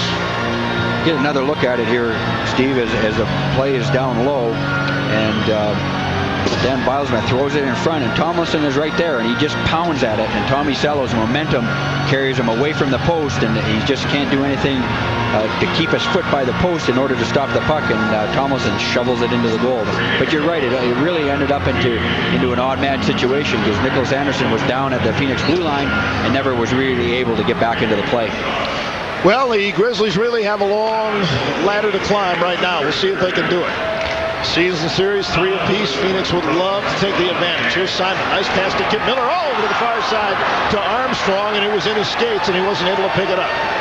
Back to come the other way. Here's Waters trying to split the defense. He has the puck on his stick, but he couldn't control it. Rochefort takes Waters out of the play. Here's Schuchuk putting it around on the near side. Armstrong trying to control it. He does. Gets it to Dineen. Gord Dineen off the far boards.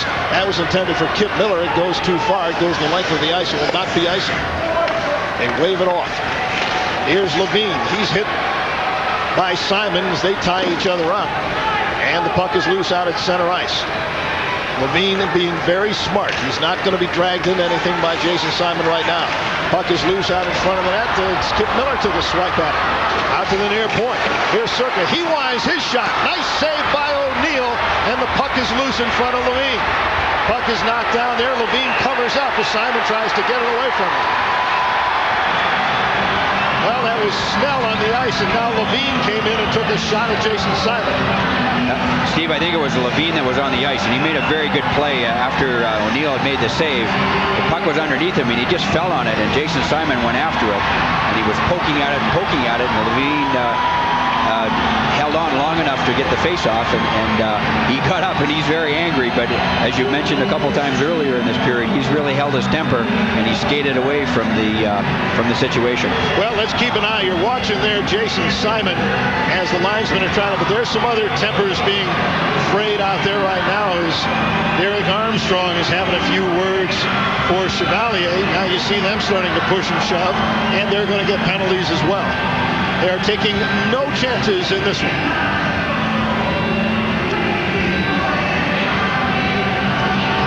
Simon comes back to the players' bench and perhaps did not. I don't think he was getting a penalty, Steve. I mean, the play that Levine covered up on the puck, and I think it was just a big scramble. And here we get a good look at it. We get a shot, a blocker save by Mike O'Neill, and Levine gets knocked down, and he just pulls it in underneath him. And he kind of keeps it there, and Jason Simon is kind of poking at it, pushing him down, trying to come in with a stick here to try and see if he can't come up with a puck.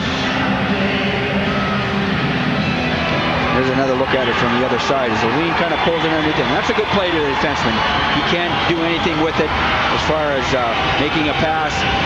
The referee is generally not going to call a penalty on him there for freezing the puck because he is down. And that was Snell that came flying into the fray. Right, he came in to protect his teammate who was down on the ice and really couldn't defend himself with the sticks flashing and the skates flashing around his head and his arms. Now we've got another interesting matchup out on the ice. Number 34 for Phoenix, but now Jason Simon is going off the ice as Potomsky is another one of their big fellas, and the Phoenix bench, there's a lot of byplay here. The Phoenix bench is yelling down to Simon to stay on the ice, but instead it's Anderson matched up as Armstrong and Chevalier both get 10-minute misconducts because they wouldn't stop, and it wasn't a roughing penalty, it's misconduct, so they are gone for most of the rest of this regulation period.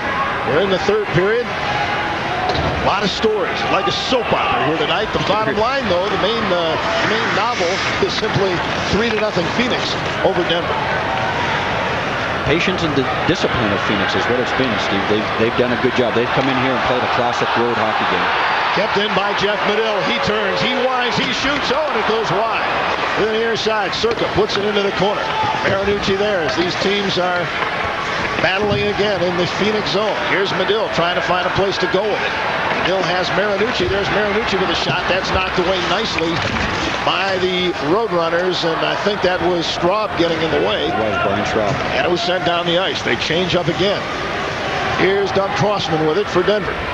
Crossman on the backhand, looks for an opening, finds one, and sends it right to O'Neill. Phoenix turns it right back the other way. Here's Rob Brown. His long clearing pass hit a leg, picked up by Denver. Here's Vasiliev moving in. Vasiliev with a shot. What a save! And the puck is in the crease, and it goes wide, and the net is O'Neill again. On the wraparound, Dineen tried to stuff it in, and O'Neill covers up with a little help from his friends. Great action around the goal. O'Neill made a good save. It went up high and came down behind him. We'll get another opportunity to look at it. Here's Vasiliev then getting the shot off. It's off of O'Neill's catching hand and comes down on his back actually and is in the crease. And Vasiliev goes in and gets it, goes behind the goal. Here comes Gord Dineen. He picks it up, comes around in front to try and stuff it in. Rob Cowie. Rob Cowie's in the crease. He makes the save for his goaltender. It's actually below the goal line, and O'Neill is able to recover, come back up, and wrap his arm around the post. What happens if Cowie covers that puck up in front of the goal line in the crease? It's a penalty shot. Yeah, so he did a great job. Look at him. He's just sprawling across the goal line. Here comes Gord Dineen around, trying to stuff it in. Cowie is in the crease, but see where the puck is? It's behind the goal. It's below the goal line. He did a good job, too, by going right to the post. He kept his hands away from the puck, and he just shut off the area between the post and the goal line. Well, the Grizzlies are putting on the pressure, but haven't been able to get it done. Gord Dineen turns it into the corner in the Phoenix zone. Roadrunners turning up the right side. Bilesman was there as the puck comes loose. Oh, a dangerous play by Sallow as Tommy tried to sweep it away from the charging Vachon. Missed it, but coming back to cover up with the Grizzlies. He made the right play, Steve. He needed to come out in that circumstance and try and clear the puck. And we'll get another look at it here, but he kind of fans on it. Hits his pad and goes by Vachon. Or Vachon puts it actually back underneath him. That's a nice play. Norman Rochefort comes up with it to the side of the goal and clears it over the glass to get a face-off. But Tommy Sallow made the right play because he's racing. If he doesn't come out, Vachon gets it and comes in on a scoring opportunity. As it turns out, though, he fanned on the shot. Well, the clock is becoming a factor. 9:02 remaining, and the way Phoenix has been playing defensively tonight, that is an awful lot to ask of anybody to get 3 goals in the next 9 minutes. So we'll see what Denver can do. Puck is around the near side in the Denver zone. Here's Brickley. Andy Brickley with it, moves to center ice. He tried to feed it into the corner, couldn't do it. It's picked up by Tichy. Tichy trying to move into the slot. He's got Brickley moving in front. Tichy puts it out in front through the slot. And another night, a Grizzly would have been there, but tonight, Phoenix is leading a charmed life and playing very, very well. Take nothing away from them. They have played disciplined hockey tonight. Robbie Laird has done a great job of getting his team ready for this one. Here's Brickley over on the far side. Here's Tichy moving into the slot. Gets it to Simon. Simon with a shot. That was knocked into the corner by Levine. Puck is loose there. Trying to pick it up was Brickley. He couldn't do it and was turned down into the Denver zone. Here's Tichy banging it off the boards. Picked up by Yannick Perreault. Perreault is on the scoreboard tonight, but not with a goal. He and Rob Brown have each picked up an assist. Here comes Denver out of their own zone. 3-on-2. Kip Miller. He's got Junker moving. Tried to feed it through to Junker. And Levine was there with a nice defensive play to knock it into the corner. They dig away at it. Kip Miller trying to get it away from Levine. Levine trying to cover it up with his glove. Finally, Junker moves in. They center it out in front, but it's picked up there by Snell, and he turns it to Rob Brown. Here's Brown at center ice. Brown over the line into the zone. Trying to get by Gordonine. Couldn't do it. Rochefort there to knock it away. Puck is still in the Denver zone. Finally, it's chopped out to center ice. Here's Tomlinson, couldn't control. Brown up with it. Feeds it off the boards down into the Denver zone. 3-0 Phoenix. 7:27 left to play third period. Long pass out to center behind Kaminsky. Picked up there by Nedomansky, who's delivered a big hit by Deneen, but he gets the puck into the Denver zone. Over to the far side. Junker couldn't get it out. Now he does. Here's Vasiliev on the fly. Vasiliev keeps control of it, but he couldn't get by his man. Looking for a place to go with it. Here's Circa. Circa moving in. Circa in front of the net. Oh, and it was knocked away from Circa as he couldn't get the shot away, as once again the defense covered up. In behind the net. It comes to the corner. Grizzlies putting on pressure, not able to convert. As Potemski now and Jeff Medill tie each other up along the boards, and the puck is sent down into the zone. And I'll tell you what, there is nothing going to happen here between these two teams. Or that was Nedomansky. I'm sorry, not Potemski. He's on the bench. Nedomansky and Medill were jousting. The puck goes in behind the net. Here's the big Nedomansky. He's hit by Medill again as the sticks got up that time. Puck comes loose, kept in the zone. Finally, it's knocked down as in front of the net. Medill is leveled by Straub. And we've got a whistle, a penalty, and a commercial. We'll be back. We got a wild one. 6:22 left. Come on, push yourself. Put your heart into it. Be tough. I'm not going to pay a lot for this muffler. More feeling. I'm not going to pay a lot for this muffler. Now that I'm in the Meineke corner, if anyone says you have to pay a lot to get high-quality muffler service, you know what to tell them. I am not going to pay a lot for this muffler. By George, I think he's got it. Now more than ever, at Meineke, you're not going to pay a lot, but you'll get a lot. I guarantee it. Prices are low at Subway, but I'd rather focus on sandwiches. People call them hoagies or heroes or submarines because they're shaped like submarines, but we call them Subway sandwiches. Our 6-inch meatball sub features meatballs and sauce on bread I just baked, all for a low economical price. I won't say how low, but you'll probably find enough in the cushions of your couch. For nearly 30 years, Subway has made some of the best sandwiches anywhere, like the 6-inch meatball sub, only $1.69 at Subway, the place where fresh is the taste. We are back at McNichols Sports Arena. We'll get a look at the Grizzlies going on the power play here. We've got Jeff Medill and Club Natomansky along the boards here, and they're kind of jostling each other. And Don Adam, the linesman, jumps in between. He's got his hands up for the icing call, which got waived eventually. And we turn around and go back into the zone again. Here's Medill in front of the net with Chapman. And I think Jeff goes after Natomansky there behind the net. It looked like a high stick there, and Jeff lost his stick. Medill lost his stick. And we get the call here. We get turn around in front of the net here again, and Straub gives Jeff he really got beat up on that particular play, but I think they've got Natomansky for the penalty. Yeah, I don't know. I don't know where that one came from. Out of all of that, gets a holding call. It was a high stick or maybe a cross check, but whatever it is the Grizzlies have got a power play and time to get themselves back into this game. Well, the Grizzlies have struggled on the power play tonight. They've struggled really in all areas offensively tonight. Here's Nicholas Anderson. See what he can do. He moves in over the line, just dumps it into the corner. Jeff Medill goes after it. Watched by Waters. Brickley turns it around to the far side to Miller. Miller back to the point. Crossman back to Miller. Miller with a quick shot on.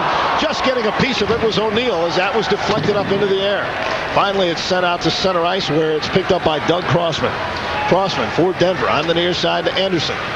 Anderson looking for someplace to go. Gives it over to the far side to Crossman. Into the corner to Brickley. Back to the point to Miller. Kip Miller into Brickley. Out in front to Crossman, but he had his stick tied up. Couldn't get it away. Here's Anderson with a shot. And what else is new? O'Neill right there to make the save. And Ron, some of these saves that he makes in the midsection are due to positioning. They aren't acrobatic. They don't, give you a lot to ooh and ah about. But he is getting in the right position. Fundamentally sound goaltender. Nicholas Anderson does the right thing. He lets that shot go, and O'Neill moves out in front of Andy Brickley there and takes the angle away, stays on his feet, and doesn't give up a rebound. And that's what you need in a power play situation like that, where your team is struggling. Get that face-off, get regrouped to see if you can get it out of the zone. So 5:36 left in the period, a minute 14 left, and Natomansky's holding penalty, the phantom holding penalty. Anyway, the face-off is controlled by Tomlinson, but he couldn't get it out of the zone. Here's Crossman. Back to the near side, it's Anderson. Anderson with a quick shot, rebound in front. They shoot, and O'Neill covers it up again.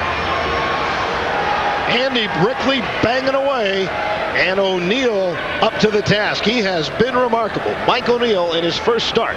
We get another look at it here. Grizzlies get possession off the face-off, and Nicholas Anderson gets it to the front of the net, and I think O'Neill makes a save off his pad. He comes to Brickley, and he pounds at it, but O'Neill is able to get his butt down on the ice and prevent it from going underneath him, and he's been strong, especially in this power play. So the face-off to the left of O'Neill now with a minute left in the power play for Denver. Here's Crossman just trying to put it in front. He was looking for any kind of deflection. Sometimes that's what you do. Here's Kip Miller. He fakes a shot. Back to Crossman. Back to Miller. One-timer shot. Save O'Neill, and he gives up the rebound, but it's picked up there by Tomlinson. He covers it up. Tries to backhand it out. Anderson has it. Anderson, far side. Miller, back to Anderson. Into Crossman in the slot. Over to Miller. A shot off the goalpost and hit the crossbar.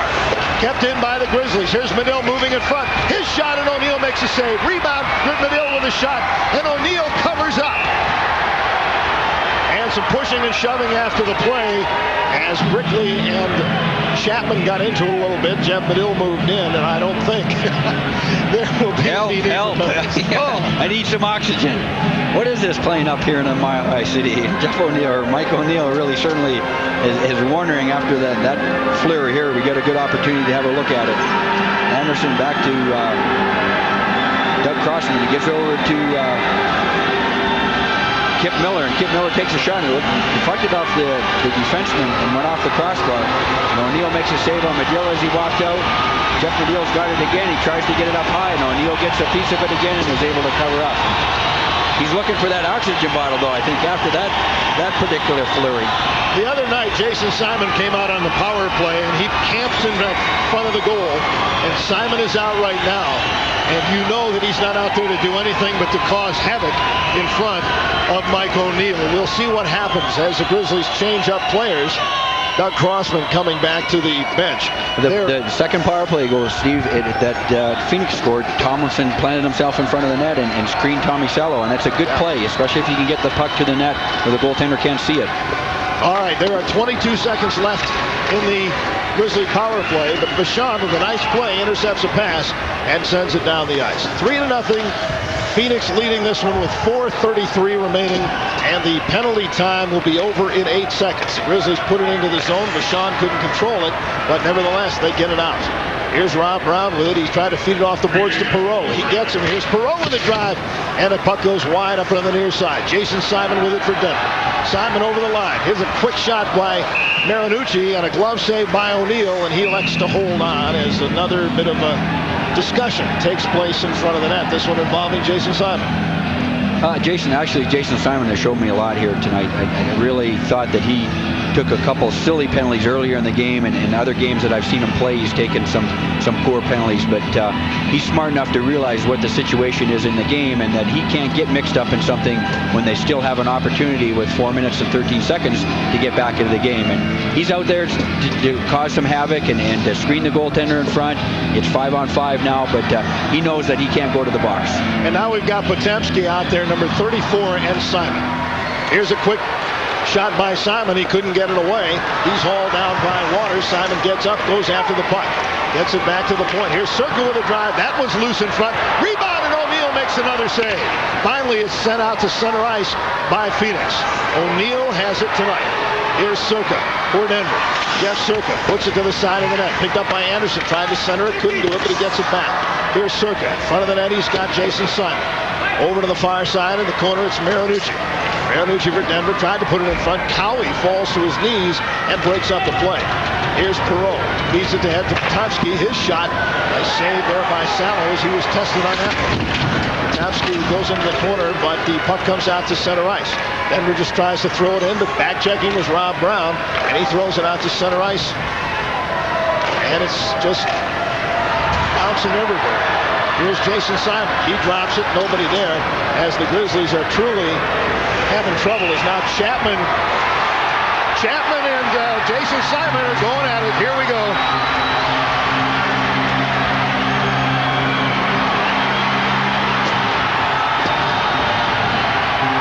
Jason trying to get the helmet off of Chapman.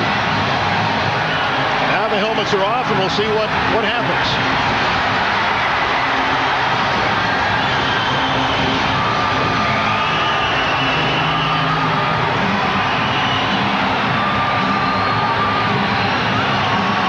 Two will be gone for the game regardless of the penalties. There are only 3 minutes left. 3:11. Chapman's just kind of hanging on. Jason has battled himself free here.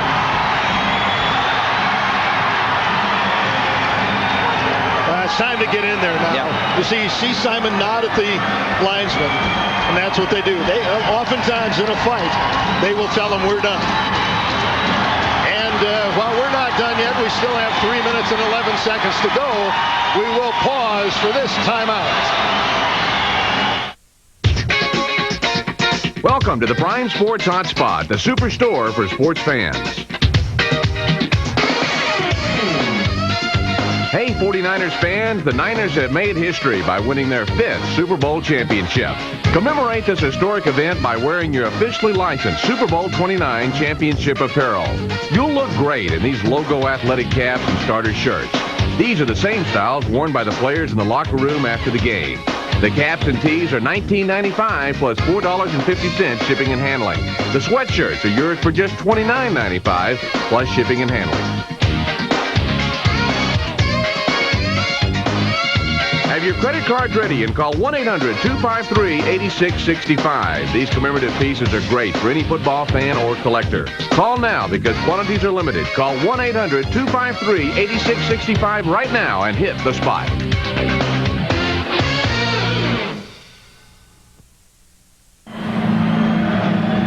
Well, the Chief, Ron, gave him a little something to cheer about here. Yeah, he really did, Steve. He made a good play. He tried to dump it back in front and get a look at what led up to the fight. And Chapman, I guess, had enough, and Jason too. And I think this is, as far as hurting your team, this is pretty harmless. As far as taking a penalty and putting yourself down or your team down in the odd man situation. And it wasn't a heavyweight bout, but it was certainly a pretty good go-round for both Chapman and Jason Simon. He had such a good look at it. The guys here doing such a good job of keeping it tight on that whole thing. What is interesting is that you could see when it was over with. A lot of people don't notice that, but a lot of times when two battlers go at it, when it's time to quit, and you saw Jason Simon, he had a good look at it. I mean, he could have kept pummeling the back of Chapman's head, and it makes no sense to do that. Although for the Grizzlies, though, it is... we get a look at Butch here. He's pretty upset because we stand corrected here because Jason Simon has drawn a minor penalty, so they've given a penalty as instigator. Well, he's been given the instigator, and that means a game misconduct. And at some point, you have to count the game misconducts that Jason has piled up because they do come into play. And I think that's what Butch is upset about. Called it instigating, and that's open to interpretation. Certainly was. There was a couple punches thrown by both of them as they got around there, and Butch he's really he's stretching the limit. There he's just drawn probably a minor penalty here, stretching the limit of how far you can go with the official as far as getting somebody over to the box and getting somebody into the box, and he wanted to talk to the referee and get an explanation as to what had happened, and I think what's happened here is that they've given him a delay of game or a minor bench penalty for not getting somebody into the box. Well, there you see Butch Goring along with Kevin Cheveldayoff, his assistant. And Butch is not happy. Butch may be looking for the thumb himself here. I'm not sure. Butch normally not all that animated on the bench. Of course, normally here, other than 3 other times, the Grizzlies have been leading.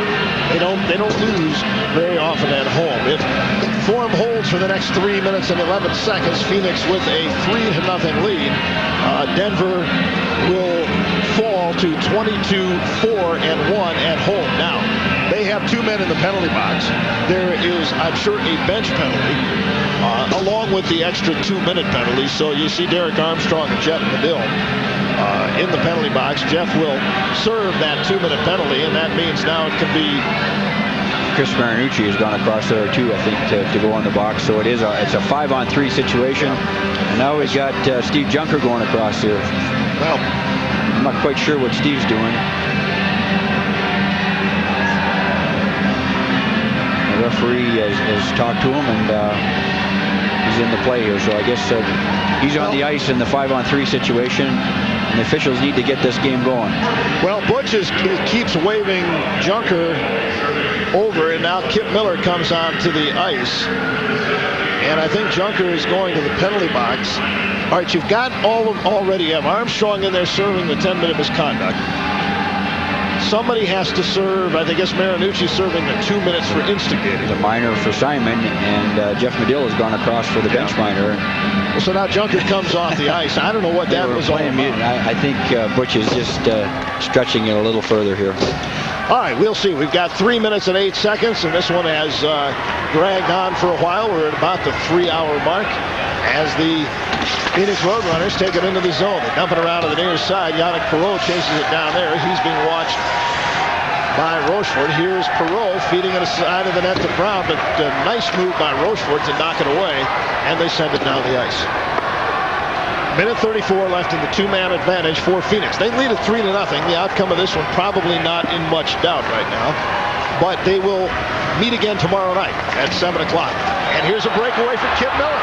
Here's Miller moving in on the goaltender, and it's just knocked away on a nice play as Cowie got back. Cowie was very patient, came back and got the stick in there. Here's Perreault. That was Tomlinson, I'm sorry, and the puck comes loose along the boards to Snell. Snell out in front to,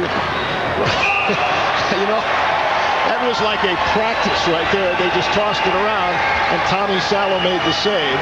As Tomlinson got it over to the side, Perreault took the shot, and Tommy Salo, not at all happy tonight, was there to make the save. He actually made a very brilliant save. The Grizzlies are just kind of standing around, and the puck goes down low, which you try and do on a 5-on-3 because then you get that cross ice or cross goal mouth pass, and Tommy Salo fell back and was able to get his stick on it, or his glove on it. I think that was Rob Brown. Rob Brown, you're right. Took the shot.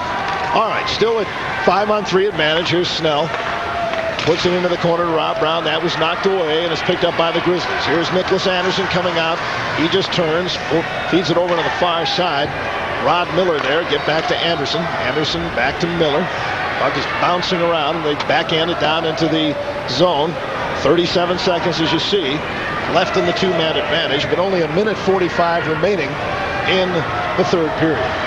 Here's Snell over the line as they try to set it up again. They've got all the sharpshooters out there. Here's Rob Brown. Brown circles, looks for a place to go, puts it in front. Perreault over to the far side, and they trip it up there. Snell couldn't get the handle on the puck.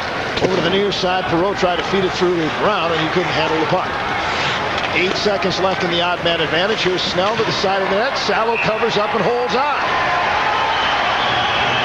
Well, they're trying to put on a clinic, but they're not able to convert as they're moving the puck just about everywhere they want to. I think Phoenix ran out of gas. They were out there for 1:56 seconds, and they did move the puck around, but they just kind of lost their legs a little bit. There's a fake shot. It comes into Perreault here, and he's got it on his stick, but it bounces over as he tries to sweep it into the goal, and Tommy Salo is able to cover up.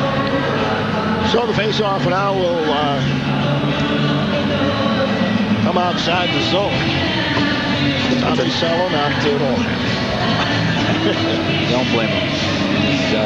I wouldn't say he's been outplayed by Mike O'Neill. Mike O'Neill has played very, very well. Tommy has just had some unfortunate circumstances around the goal that Phoenix has capitalized on. Well, O'Neill, as you're right, has played very well, but I tell you what, Robbie Laird had a tremendous game plan and has really played, his team has played a very disciplined game. There's going to be a Phoenix penalty coming up. It's a delayed penalty as Jan Kaminsky has the puck. It is now touched there by Redmond, and that will do it as they whistle it down. And once again, some tempers fraying just a bit. Straub and Medill. Now, they've had kind of a go most of the night here. They've had some bumping and jousting, but nothing comes of that. 53 seconds remaining in the third period. 3-0. Phoenix leading Denver. They've been dancing all night, Steve, as you say, and hopefully with the outcome, other than the shutout, not in doubt, I would hope that cooler heads would prevail and would get through this last 53 seconds here and move on to tomorrow night. Keith Redmond goes in for a high sticking at 19:07. 53 seconds left to play here in the third period. 3-0. Phoenix leading the Grizzlies. These two teams will play again tomorrow night and continue this battle. Here's Brickley as he tries to turn it into the zone. Milesman knocked it away, but Medill with a quick shot. And when they reach behind them, Ron, as O'Neill just did, they don't know where it is. And then he had three of his teammates right behind him there with a stick there to try and prevent it, because I think these Phoenix Roadrunners would like to have the shutout just as much as they would like to have it for Mike O'Neill. So, well, you know, as we've said so often, when the shutout is there, the goaltender gets it as a statistic next to his name. But it is certainly a team effort. It really, and it has been for the Roadrunners tonight. There's no question about it. Well, they have played a very disciplined game and have been able to handle the Grizzlies at their own game tonight. That is the disciplined defensive style. But the Grizzlies looking to try to break the shutout right now. Kip Miller gets it back to Anderson, back to Miller. Miller puts it in front. Brickley with a shot. O'Neill, yes, he made the save. Puck is kept in over on the far side by Anderson. It's finally turned out to center ice with just 13 seconds left to play here in this one. 3-0. The Grizzlies lead it. They have 7 seconds to try to break the shutout. Here's Kip Miller into the zone on the near side to Medill. Medill with the shot that's wide of the net. 1 second to go, and this one is over. And what a night for the young goaltender for the Phoenix Roadrunners, Mike O'Neill, and what a smile on his face. And I'll tell you what, that's well-deserved. Ron Graham, you know how that feels. It feels wonderful, and he really capped the evening on Andy Brickley's one time in the slot there. It was a tremendous save at the end of the game. He came across on the pass across to the slot and made a very good save as he had done all night. And it is a great feeling. It's nice. He hasn't been with the team that long. It's a good feeling to help your team come in on the road against the team that you're trying to catch in your division and come out with not only a win, but a shutout. Well, the Grizzlies, on the other hand, they lose their 4th home game. And this was a big one for Phoenix tonight. We'll come back and wrap it up in just a minute. It set the standard in do-it-yourself books. But now, we've made the best even better. Introducing the all-new Home Repair and Improvement series from Time Life Books. With new color illustrations, step-by-step instructions, and a new spiral binding so books lay flat. It's never been easier to save money and create the home you've always wanted. You'll learn how to build a deck your family will enjoy for years. The tricks of the trade to install a new patio. Call now to examine decks, porches, and patios free for 15 days. Keep it for the special low TV price of just $1.99. Use your credit card and get this Stanley tape measure absolutely free. Other volumes will follow. Keep only those you want. The new Home Repair and Improvement series from Time Life Books. We've made the best even better. Call 1-800-253-8665 now to get decks, porches, and patios for just $1.99. That's 1-800-253-8665. The all-new Subaru Legacy has the traction to turn a winter storm into a day at the beach. And a day at the beach, well, Subaru all-wheel drive is the ultimate safety feature. It reacts instantly, transferring power automatically from the wheels that slip to the wheels that grip. So all you have to do is enjoy the drive. The all-season, all-fun, all-wheel drive Subaru Legacy. The beauty of all-wheel drive. The Grizzlies hockey team is out of hibernation, and Guard Sports is your official outlet for all the bare necessities. Grizzlies gear at great savings. Guards has the widest selection, quality service, and low prices. Guards carries Grizzlies apparel and caps from both Nutmeg Mills and the game. Gotta get it now! Choose from the full line of gear from No. 1 Apparel and Logo Athletic. Guard Sports is your official outlet for everything you need to cheer on the Grizzlies hockey team. For all the bare essentials, you gotta get to Guards. Gotta get to Guards! Well, there you see the final, and this was the Mike O'Neill Show. The youngster from LaSalle, Quebec, having played 4 years at Yale, really came in here tonight. Did a terrific job, right? Good college goaltender. He's got a good background, good training at Yale, and have a look at him. He was the #1 star tonight. He had 40 saves, and